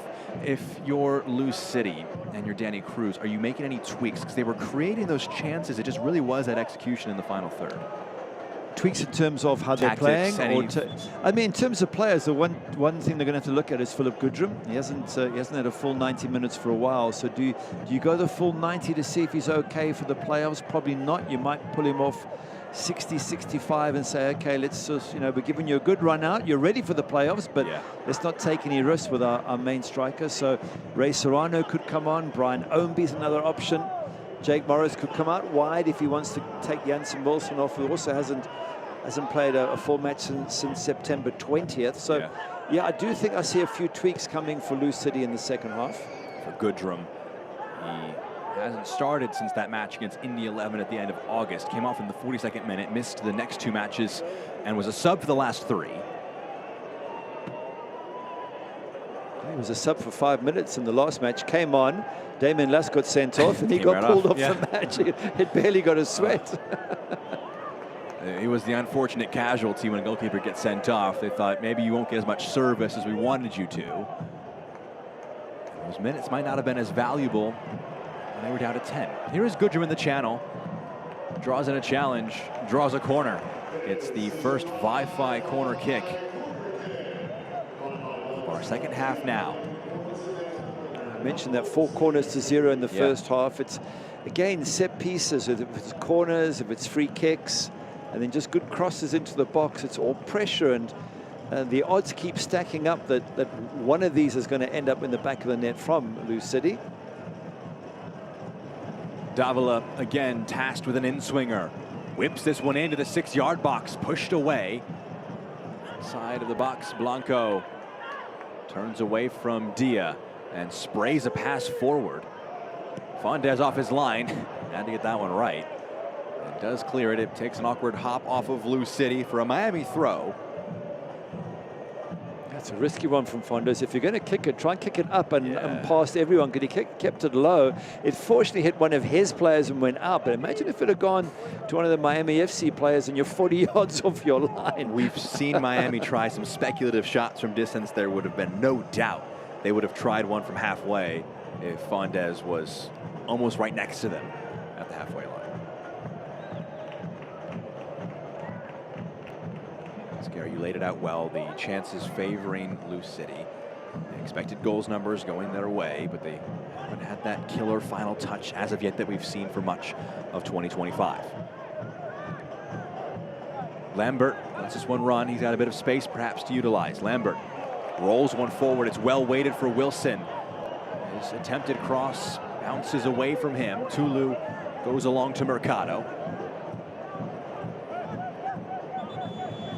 Kevin Lambert was a little hobbled after playing that pass forward. There was a challenge there, and the midfielder for Lou City is going to be in a bit of discomfort with that right foot. He was caught as he was passing the ball, and the referee quite rightly played advantage. I mean, Hadzik, but it's still nonetheless, he was caught there, was Kevin Lambert. Seems to be okay, fortunately for Lou City. Again, this is the risk you take as you're coming into the playoffs with key players. You have to sort of play your playoff team, I think, anyway, to get them into a rhythm. But as a coach, you're watching from the sideline going, please, I don't want to lose any. I don't want to lose Taylor Davila. I don't want to lose Lambert. I don't want to lose Goodrum. And so it goes on. I'm sure for Danny Cruz, he's every time one of his key players goes down, he thinks, oh, no, please. It is certainly a good problem to have for Lou City as they're in the attack here. Perez lifts it into the box. It just misses the head of Wilson. He goes down. There was a number of players who collided there. Wilson, Tulu, and Danko, the players that are down inside the 6-yard box. It was a lovely ball in. It was an inviting ball. It was just sort of beginning to come down in height, so it tempted everybody to try and head the ball. Tulu, big and strong there, was one of those who got up for it, but nice little play down the right-hand side. Now look at this little ball, just flicked up, and now it starts dropping, and everybody's flying into each other. Some catching the back of the leg, some are catching the head. But commitment from Miami FC in terms of defending. 3 players rose up for it. None got the ball. They all got each other in some manner. And the one who I think is the most impact looks to be Danko, the Dominican Republic center back. It gives us a chance to look at their potential subs, not so much in defense for Danko, but up front, Alan Gavilanes, who scored in the last match against Pittsburgh, is available. Kevin Hoyos off the bench, scored a couple of goals this season. So options for Gaston Madoni and even Francesco Celeste. See who dips into their bench the first time. Danko will have to come out for a moment here, it appears. We'll see if he will be able to come back into the game. You see the Miami group that are working themselves up to potentially be available. Lanya is the one who has the most appearances this season. 21 appearances in the league, 11 of those as a starter. Came off the bench last time out and had a really good finish for his first goal of the season in the USL Championship. Wilson and Danko both look like they're trying to get back into this one. They'll be allowed to re-enter the match as Jones wins a header.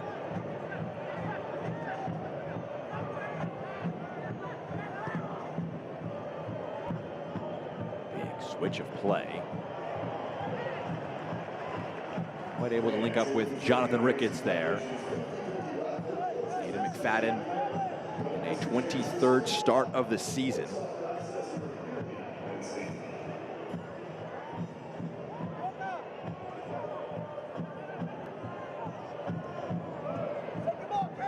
Adams forward. Did Wilson keep it in play? Yes, he did. Goodrum trying to get there and forces Tulu into a no-nonsense clearance out of play. He thinks that one arced out before Goodrum got there. Lambert returns it to Philip Goodrum. Opens up some space and whips it into the box. A header from Knutson away. Davila. Taylor Davila lifts it into the box. It's behind Perez. Chance now for Ricketts to carry away.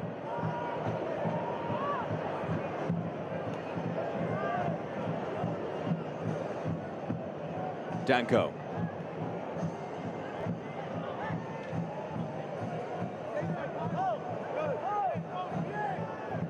Little play attempted there from Zarate. Wilson was frustrated for a moment there until the arm went back his way. Diving in there was Davila, had to get the right contact to it, did.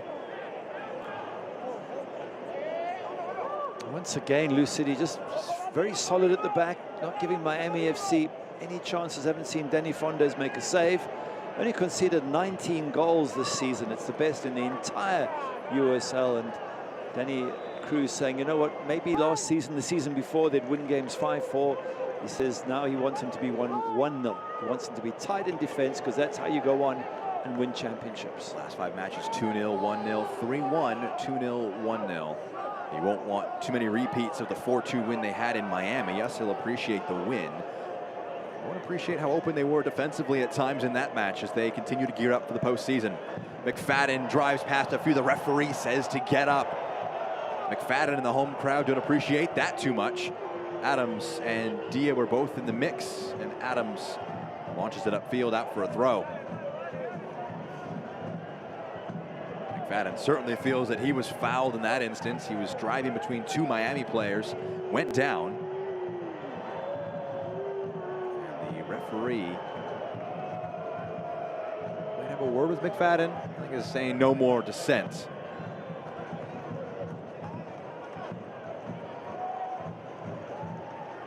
Tosh, the header out of play. The throw for Miami comes.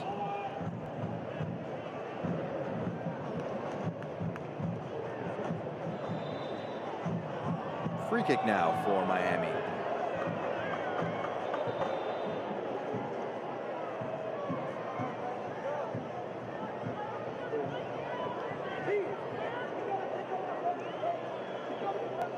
Pair of throw-ins, now a free kick. Knudsen has Mercado closest.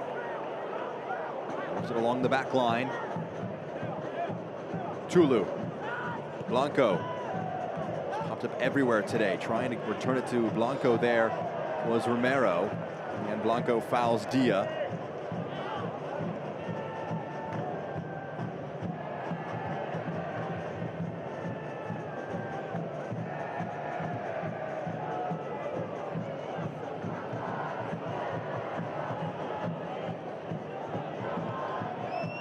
Campisi. Long one forward. There's a bump from behind there from Bonfilio on Jones. Tobias Zarate. It's the only one on a yellow card for either side at this moment in the match.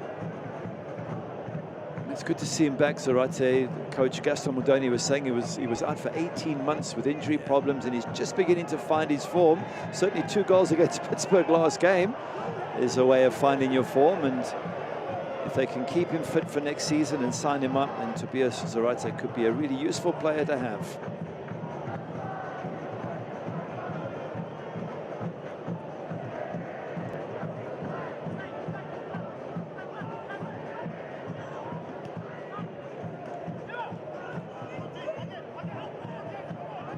Wilson wins one there.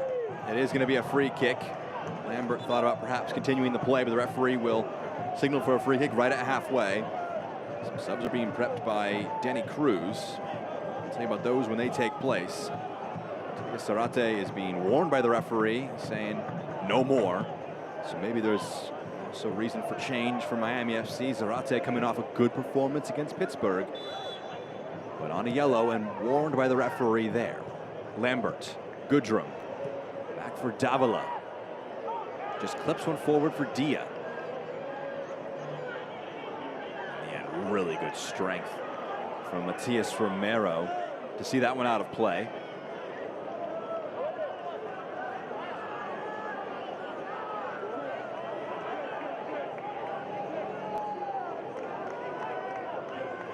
Tulu. 7 for 30. 7 for 30, yeah. Davila gets ahead to it.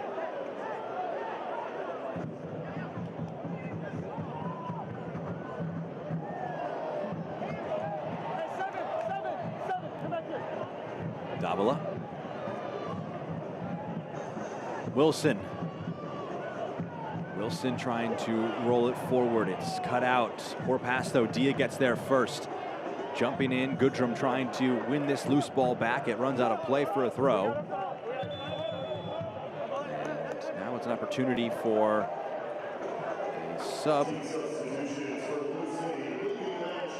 for both sides. So Alan Gavilanes is going to come into the match. Triple change made by Lou City. It's a line change up front. Ray Serrano, Brian Ownby, and Cameron Lancaster will come into the match for Philip Goodrum, Adrian Perez, and Jansen Wilson.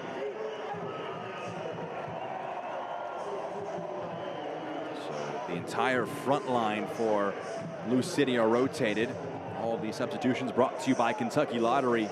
Fueling imagination, funding education, Kentucky Lottery. Goodrum had 4 goals in 3 successive appearances against Miami FC. This one will end a good run of form against this side. He goes scoreless here today in an effort to continue regaining match fitness here in the final run-in for the season. Christian Vasquez is the one who was making way here for Alan Gavilanes.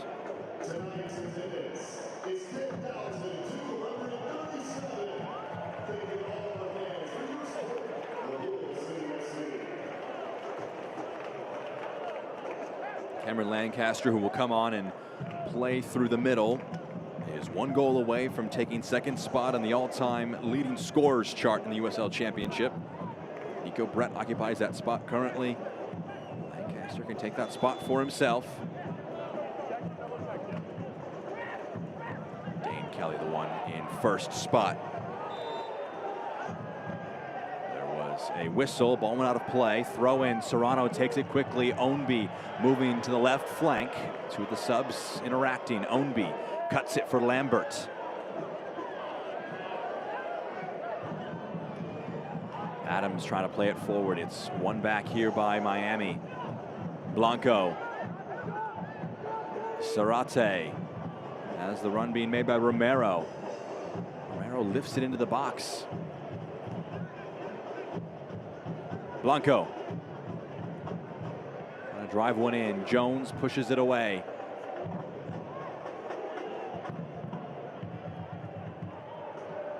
I'm just curious to see, having changed that front line, all 3 of them, the extra energy that Ray Serrano, Cam Lancaster, and Brian Ownby bring. Dia gets a toe in there, does he? It's out of play. Goal kick here for Louisville. Yeah, the 3 of them up front, that's what you want. You want some fresh legs, put some pressure, high pressing. I'm sure he's asked Ownby, Lancaster, and Serrano just to use the remaining 30 minutes to run themselves into the ground, chasing everything, and trying to just see if there's an error by Miami FC in defense. Select is proud to be the official match ball supplier of the USL Championship. From the Academy to the big leagues, Select is there every step of the way. Visit us.select-sport.com for the latest Select products, specials, and more. Select is the player's choice.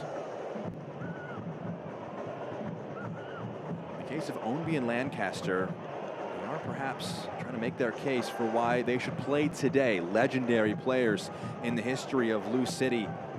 Ownby, who had a long-term injury that knocked him out for all of 2024. Play on the right wing, Lancaster through the middle. Ray Serrano more secured in his spot. 27 appearances this season, now 28 here today. 20 of them have been as a starter. Ownby driving forward. Pokes it along to the far side for Lancaster. Digs a low ball across, cleared away. Break in the box, Danko can clear it. And Miami continue to bend but not break. Defensively doing just enough. That's a missed touch there from Davila. And Zarate can carry forward with Blanco outside him. 2 options in the box now for Sebastian Blanco. There's communication there between Blanco and Romero over who would take it. Gavilanes on it now.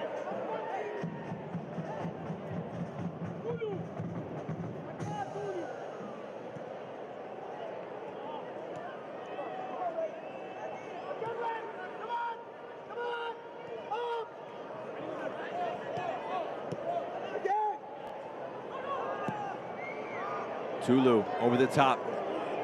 Adams back towards his own goal, back to Fondez. Launches one upfield, drops in the middle of the park. Lambert can't win it. It's well done from Mercado. Now Bonfilio. Xisco Bonfilio rounds 1 and has a pop towards goal, but misses off target. He's been limited in his chances so far today. The man with 13 goals, more than anybody playing in today's contest this season. This is that one off frame. He had a good run, didn't he? And just at the end of it, he was losing his balance, and instead of maybe just settling himself down, perhaps looking for a player out wide, probably the frustration of not having tested Danny Fondez. He tries a shot when he's off balance and totally mishits it. But you look at Miami with 25 minutes to go, they're certainly in this game. They're getting a bit more control of the ball. So I thought first half they really struggled to stop the balls coming in from out wide, but they seem to have patched it up a little bit. And on the ball itself, they seem to be turning and facing Lou City and trying to put them under pressure. Stat that can back that up, Gary, is there's no shots yet this half for Lou City. Wow. The channel now for Sarate. He gets this one-on-one with Dia. Was dangerous here last match. He's forced to slow down from Dia, who stayed in front. Tulu, first time, puts one into the box. Strong header down by Tosh. Ownby can't win the loose ball. Blanco. Pass to Ownby. Blanco. It's that one off target. So they still haven't tested Fondez, but Miami slowly getting closer towards the goal. Louisville ticket packages for the 2026 season are now live. You can join the boys in purple all year long with season tickets starting at just $15 per game. You can visit loucity.com to learn more. One more home match this season for Lou City. The final two games after this one for Miami, both on the road at Birmingham. There's a foul in the midfield there going the way of Lou City.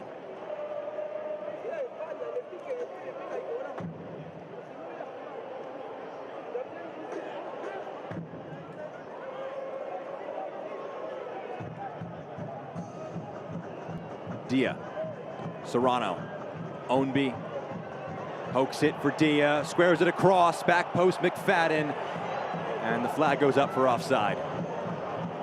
Oh, it's a good move from Lou City, and I thought they had just opened them up enough to have got the opening goal of the match. Amadou Dia again down that left-hand side. I don't know if it was Cam Lancaster got himself in an offside position or Dia before he received the ball, but what a good move, and so close. Let's have a look from the replay and see if we can actually spot where the problem is.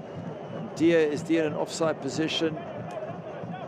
Might possibly be. I think Lancaster's behind the ball, so I'm going to go with Amadou Dia. Yeah, but again, just threatening from the width. Not able to get past the stubborn Miami defense. Stubborn is certainly the word to use. Campisi goes long.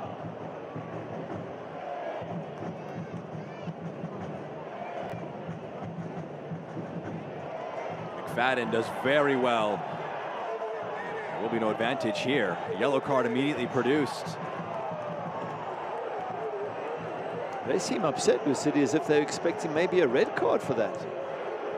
Either that or they wanted play to go on. I'm not quite sure which of the two it is they're upset with. So McFadden gets past Bonfilio for the first one. And Bonfilio, that's just a textbook yellow card challenge there, it appears. It might be the advantage part, I think, Gary, is what they're really frustrated with. I think you're right there. So Bonfilio becomes the second player booked now, joins Sarate. So two of the forwards for Miami were on yellow cards. Yellow card is presented by Bone Dry Roofing. They maybe had a bit of an appeal there. They did have Ownby moving into the channel with a bit of attacking verve, but they'll have to settle for this free kick.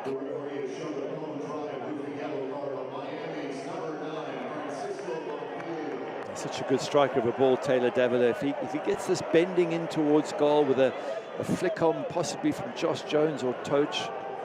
Davila. Lambert able to keep it in the mix. The header towards goal, pushed away. A challenge from behind, and Dia commits the foul. Well, they won the first header, they won the second header, Lou City. They just couldn't get it to drop for someone to get a volley on goal or test Campisi. It really has been the day for them, hasn't it? Able to get in the 18, but not able to create. You would probably call that McFadden volley their best chance of the match. Maybe Diaz shot at the back post. Get in their wing backs, very involved.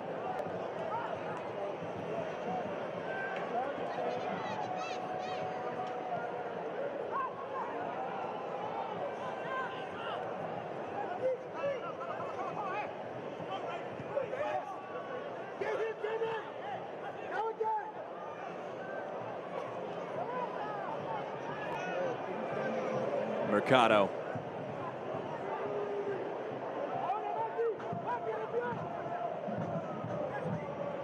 First time pass. It's kept in play. Very well done. And Sarate, the one who goes down here. Adams committing the foul. And it is going to be a yellow card for Kyle Adams.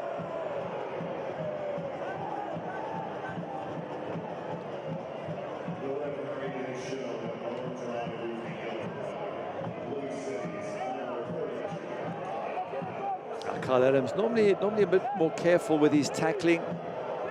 Just puts a right foot out there. The player had already gone past him, so the captain into the book. Yellow card for Adams, presented by Bone Dry Roofing.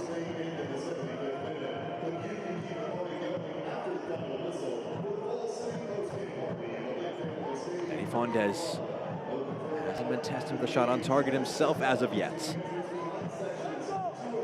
Sebastian Blanco is the one tasked with his free kick. Who've suffered so much in this match. We have a free kick opportunity here, and Blanco will go sideways with it. Return to Sebastian Blanco. Fizzes it centrally for Gavilanes. Lifts it along to the far side of the field in the header. Unable to be framed centrally. The whistle had gone anyways. It was a free kick for a bump from behind. Fans, it's time to vote on tonight's Lynn Family Vision Man of the Match. The poll is going to be opening for the next 10 minutes. You can vote on the Lou City app. Well, there's one player I don't think you can give it to, and that was Danny Fondes, because he's had nothing to do. He nearly gave the ball away as I was mentioning his name. But that would have been the epitome of commentator's curse. That pass just got past the attacking forward. Damian Lawson, the build-up, a bit careless against Indy. That resulted in the red card. Miami driving here, striking, and that one's just wide. That's the closest they've come so far today, and that's the man you'd want it to be with. Francisco Bonfilio just puts the shot wide, and a goal kick comes. Yeah, they've been working towards us, haven't they? Trying to keep that clean sheet with the possibility of scoring a winning goal later on in the game, and that wasn't too far wide. And he is. If anyone's going to score, you've got to fancy Bonfilio be your man, especially with Zarate off now.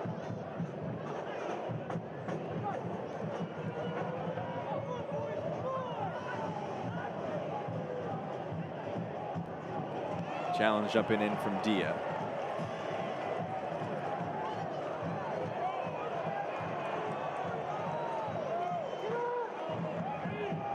McFadden, Ownby in some space here. Ownby fires it centrally, pushed away. McFadden can sweep this one up. McFadden to Ownby at the end line. His cross blocked. It spins out for a throw. Where we have a postponement between the Charleston Battery and Colorado Springs Switchbacks. That match will be concluded on Monday. So it means that for Lou City, the math doesn't change a ton. If they finish with a draw or a win here, they are Players' Shield winners for 2025. And if they finish in a loss to Miami, perhaps they could win it on Monday, depending on what happens in Charleston. I would prefer to win it here, obviously. Maybe this long throw will help. Jones into the box. It's pushed away. We talked about it in the open, we talked about it in the broadcast. 2 long throws from Josh Jones were the product of 2 Philip Goodrum goals when these teams last played. In that instance, though, defensively dealt with it very well. So Madoni mentioned it in our call with him this week. They were aware of that issue they had last match. Do you imagine they were preparing for that? They've only had a couple of those long throws to deal with, but they've done well when they've had to. It's a long spray across the field. Tulu wins the header, and there were hands from behind from McFadden, and it results in a free kick. Yeah, talking about those long throws, if Miami FC were to concede any more from long throws, I think Gaston Madoni would have a heart attack. He's already annoyed at the 2 that went in on the first occasion they met. Substitution here with Brandon Bent to come into the match. Tobias Zarate, who was dangerous last match, had a moment or 2 in this one, but the most notable one he had was the yellow card he received, and so that's probably a factor in the sub here, the second of the match made by Gaston Madoni. Substitution is brought to you by Kentucky Lottery, fueling imagination, funding education. Kentucky Lottery.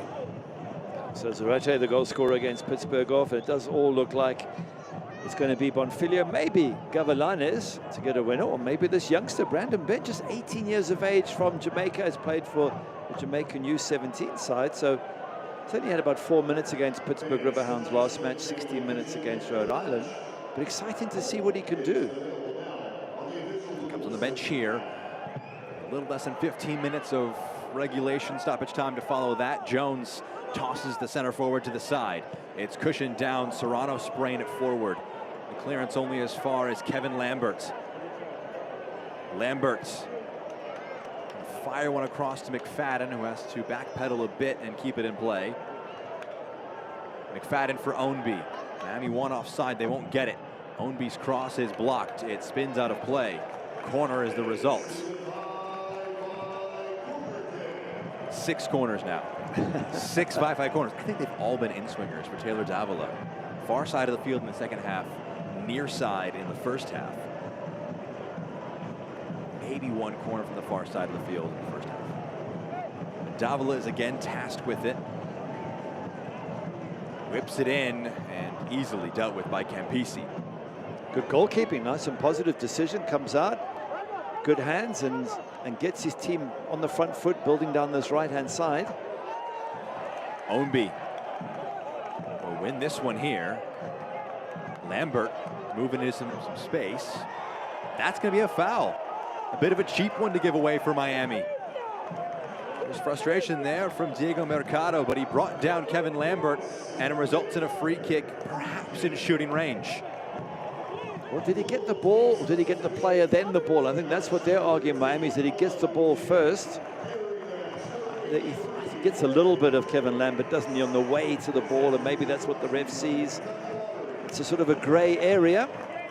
You see Brandon Days come into the match for Amadou Dia. Change made just before this free kick to be taken. The fourth change, one left in the back pocket of Danny Cruz. It's been consistent, this foul call, with what we've seen today. I mean, Hadzic has been watching those challenges from behind. Serrano lifts it into the box, climbing up. Again, Campisi dealing with the ball in, and Campisi goes down.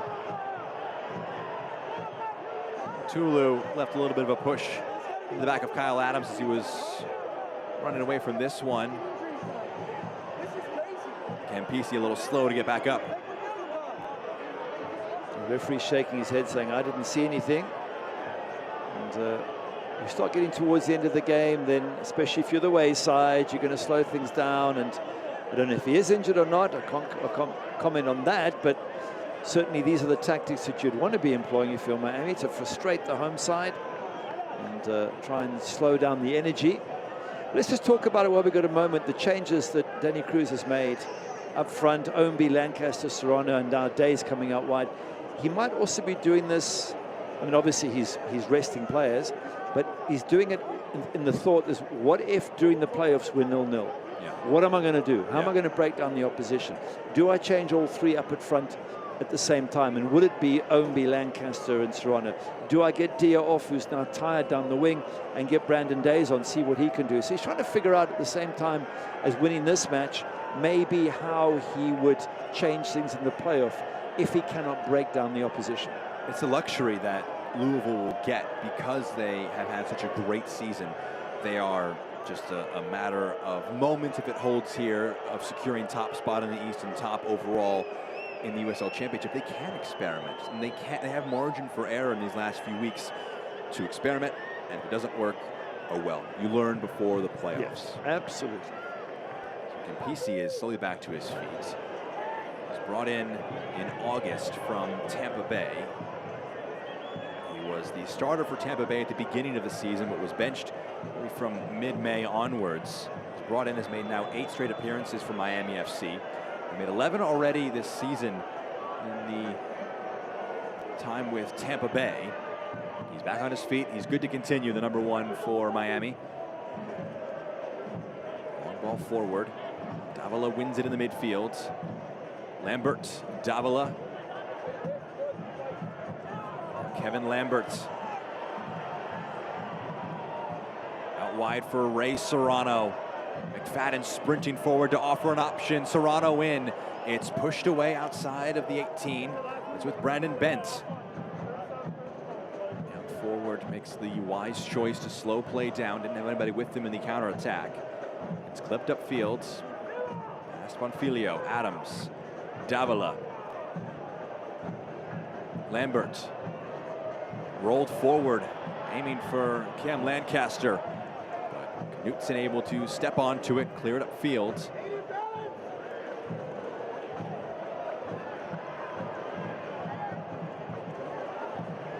Lancaster.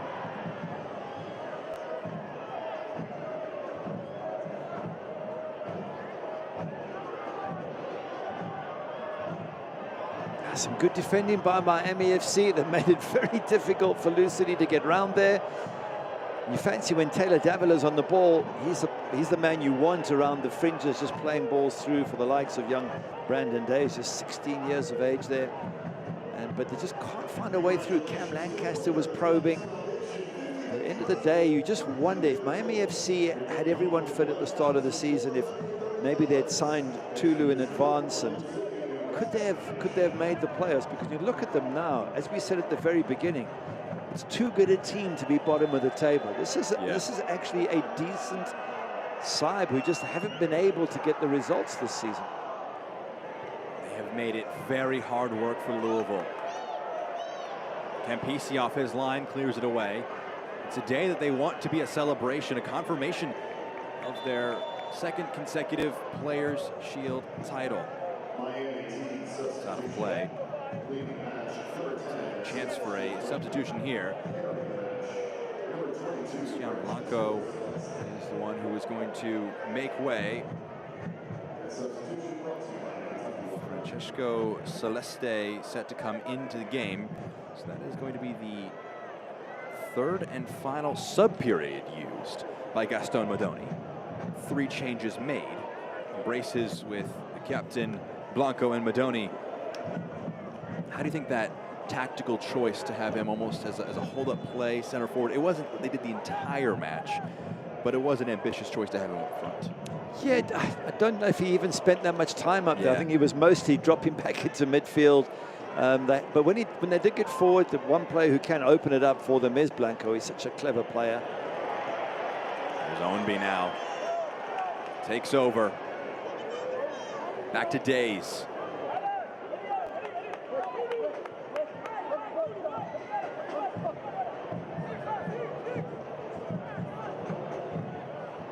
Serrano. Lamberts. Serrano now. Trying to ping one to the far side. Bent was in the way though, and he comes away with it, away from Davila. Bonfilio. Had a runner along the near side of the field. Miami opt to recycle possession here.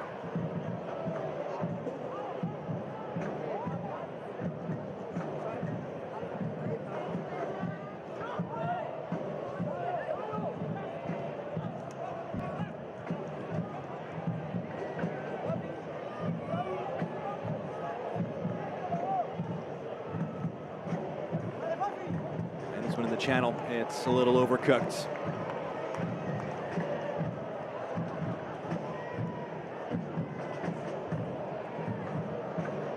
Serrano loses out. Celeste.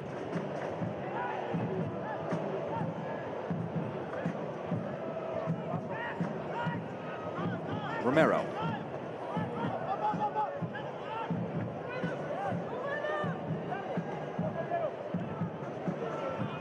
First time pass pinged along.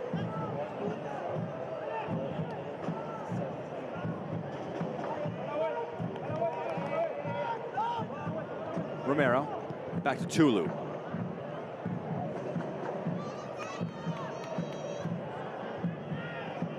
Campisi goes long here.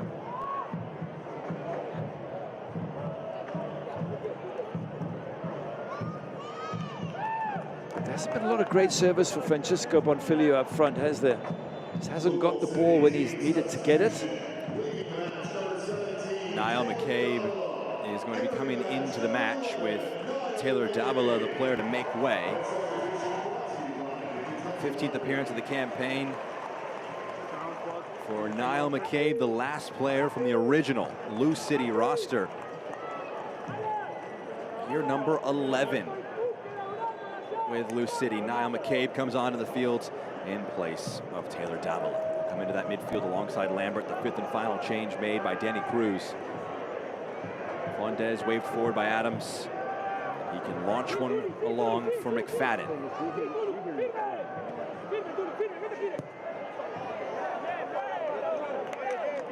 Let's see if they can get some service to Bonfiglio just to finish that point. You know, he's one of the top goal scorers. He's going for the golden boot. He's barely had a pass. He's barely had any service in the box. He's had one shot, and that's about it. Our man of the match presented by Lynn Family Vision, Aiden McFadden. Those first half highlights generated a chance on a cross, had that shot that was saved. And the match really has been starved of individual quality. McFadden might be the best choice for man of the match. And say that, what say you, Gary? Yes, yeah, probably I would agree with that. And you're also right, it's been starved of opportunities. Maybe there's one here. Lancaster for Ownby, rolls it along, and Lou City take the lead. Lancaster to Ownby, rolling back the years. And they get the home crowd going. Lou City 1, Miami 0. That's a good finish, isn't it? And it's been coming. They had been knocking on the door. As you said, there haven't been a whole bunch of chances, but whatever there has been for Lou City. But Brian Ownby, clever little play there. Cam Lancaster, head up. Brian Ownby keeps running and then just slotted past the oncoming Nicholas Campisi. It's quality, but it started by Brian Ownby there. Direct running, cuts away to his right. Cam Lancaster says, here, let me just put it in front of you. You finish it off, which is exactly what the wonderful Brian Ownby does. A tidy finish from Brian Ownby. What a moment for him. Could it be a match-winning goal for the captain? Just a 9th appearance of the USL Championship this season. Fans are loving it. The coach will be loving it, Danny Cruz, because he put him on, along with Lancaster and Serrano, to see if they could get the breakthrough. And sometimes just different strikers, different abilities, test the defense in a different way. Maybe the defense was tired, and that's why they got the opportunity. Whatever the reasons are, it's worked for Danny Cruz. His original front three couldn't get the breakthrough. His replacement front three have. Brian Ownby, his first goal since October 28th, 2023. In the Eastern Conference semifinal against Detroit City in a 4-0 win. He had a goal and 2 assists. He would miss all of 2024 with a preseason injury he suffered. Came back in earlier this season. And if he can pop up with some goals at the back end of this campaign, how big could that be? The playoffs just down the road. There's a foul given, going the way of Lou City. And I think for Lou City fans as well, had they got a 0-0, they would have still won the Players' Shield, but you don't want to win it with a draw at home. You want to get at least the win. And it's been, I mean, credit Miami FC. They've made it really difficult for the boys in purple. But if you're going to celebrate, you want to do it by getting 3 points at home. And once again, the home form has turned out to be absolutely fantastic. What is it now? They've gone, 20-something games without defeat at home. That is 23. This will be the 24th game if this result holds. Lamberts rolls it along one further for Days, trying to cut it back for Ownby. Intercepted. Bent can try and carry away. 90 minutes are down here. You have 6 minutes out and not the end of it. Presented by the Louisville Muhammad Ali International Airport. Until that Ownby goal, it really was going to be 6 minutes to try and just dig out a goal for Lou City. Now it's 6 minutes to try and just hold off any last advances from Miami. And as you mentioned, Gary, see off this Players' Shield confirmation on a high. Well, I'm sure they can defend. They're used to it. They did it so well against Indy 11 last match to get a clean sheet. And Danny Fondez has yet to make a single save of any note. So maybe this is his chance, the goalkeeper, to shine in the last couple of minutes if he's tested. Serrano has McFadden making a run forward. It's well intercepted, though, by Danko. Wave Tulu away from it and rolls the pass backwards. Talk about tests for the postseason. Now the test is, can you dig in the final few moments with a 1-0 lead and hold it out? Lambert, Ownby. A little overcooked on that one, and Tulu plays it to the far side of the field. Days climbs highest and wins the header. Kevin Lambert, Ray Serrano trying to pop it along for Brian Ownby. It's a little overhit, and Knutson gets there first. Well, again, defensively superb. As of now, it's a clean sheet for Lou City. They beat Indy 11 2-0. They beat Detroit City 1-0 before that. Again, all the coaches will tell you, if you keep getting clean sheets in the playoffs, every chance you go right through to the final, and that's pretty much how Danny Cruz has set this side up. Give nothing away, because they know with the talent they have up front that something's going to break for them at some stage. And given the chances they had first half, I don't think it's an unfair result.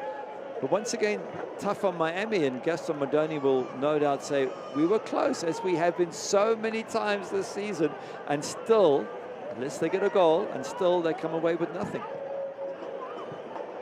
Kyle Adams launches this one upfield.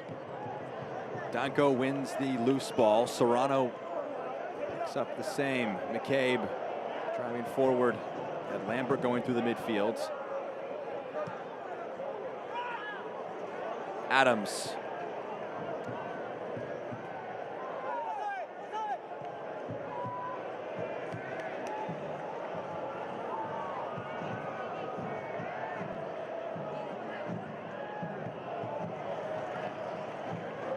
Flicked along for Brian Ownby as advantage is played. Ownby. Pass a little bit behind McFadden here.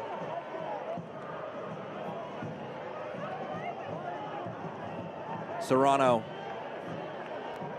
takes it to the corner flag. Loses out. Tulu. Clearance upfield. Out of play. Not a bad touch from Gaston Modoni there. No, just looking at that, saying, why didn't he throw himself on for the last 5 minutes? Player coach Gaston Modoni.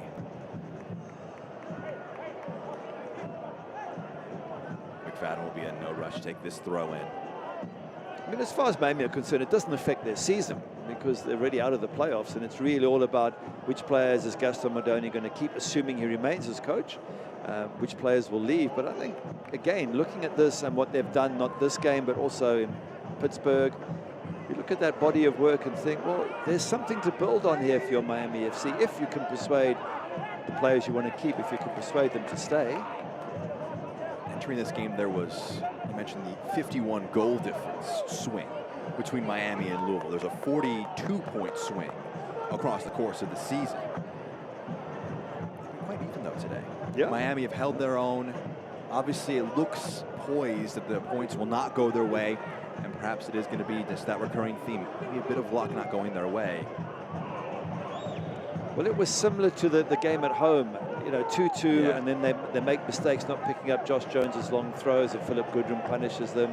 That's quality, though. At the end of the day, Lou City is stacked with quality. Brian, you can bring on Brian Ownby and Cameron Lancaster and Ray Serrano.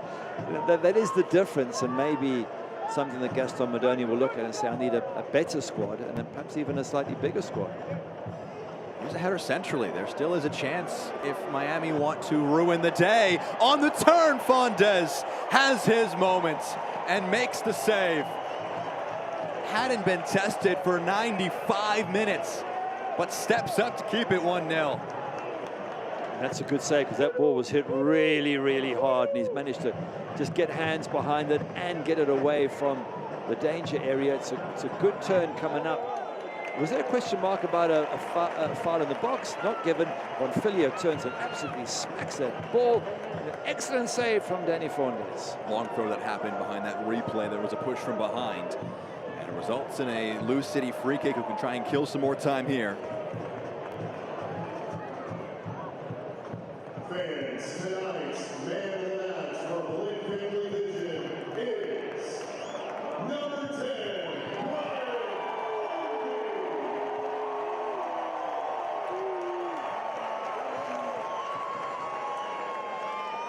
Throw in here.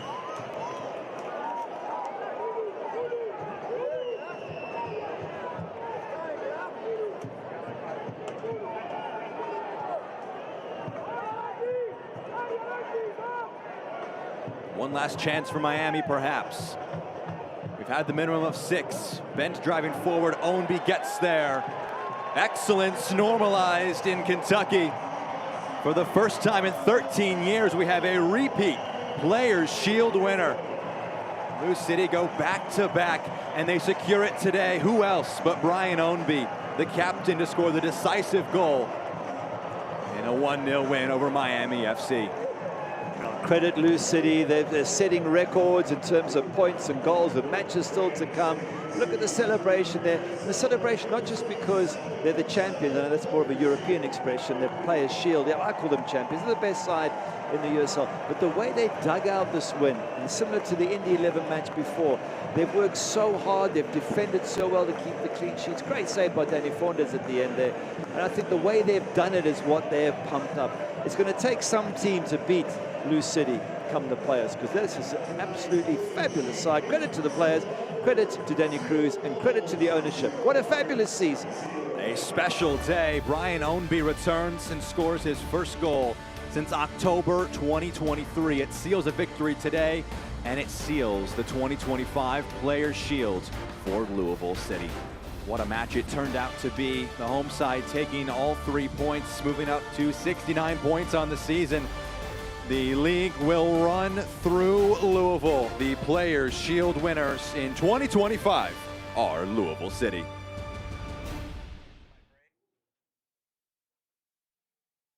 Ready to upgrade your air for less?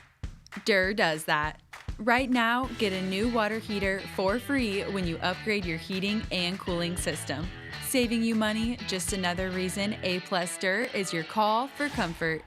This time of year, it's all or nothing. And your Toyota dealers have all you need to pull you through the rain, snow, and mud that's headed our way.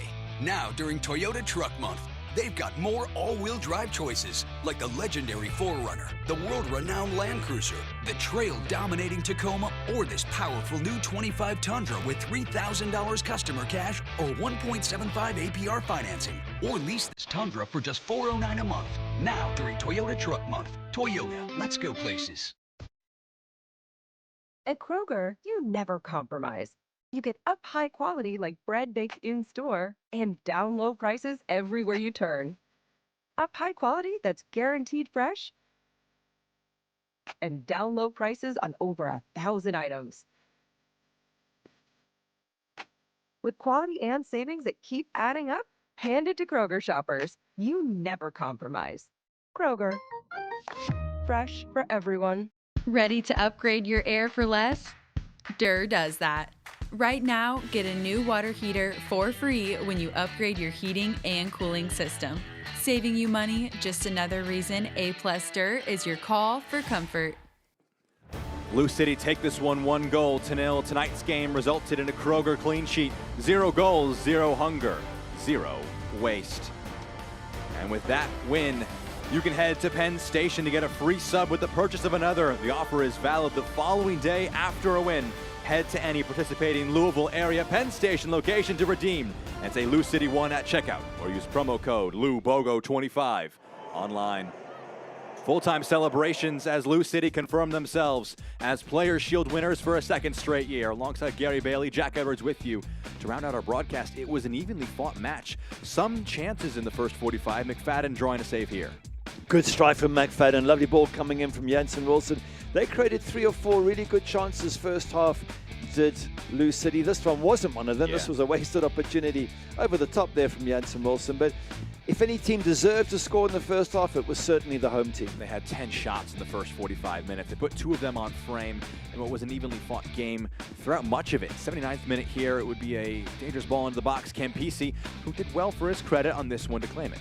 He comes and takes it. I didn't see any knock, but he went down as if he'd been hitting his back, and there wasn't much between these teams. And then Ray Serrano wins the ball, gives it to Ownby. Ownby then direct, wins the ball there, then goes on a fantastic run to the right-hand side. Cam Lancaster just feeds him the ball, and he tucks it in the back of the net. Credit Ray Serrano with the turnover ball, Cam Lancaster with the assist.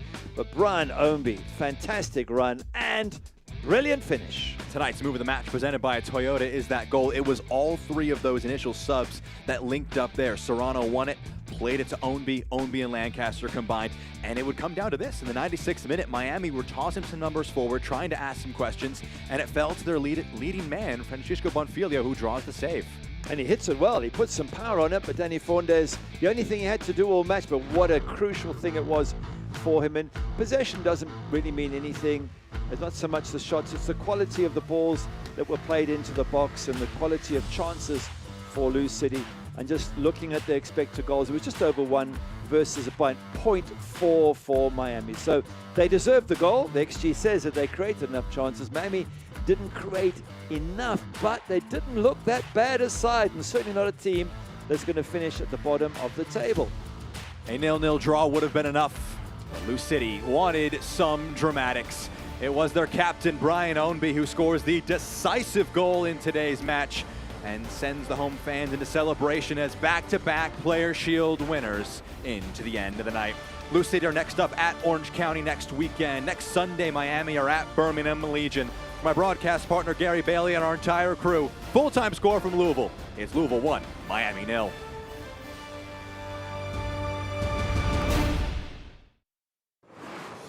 This copyrighted telecast of the United Soccer League cannot be retransmitted, rebroadcast, or reproduced without the express written consent of the United Soccer League.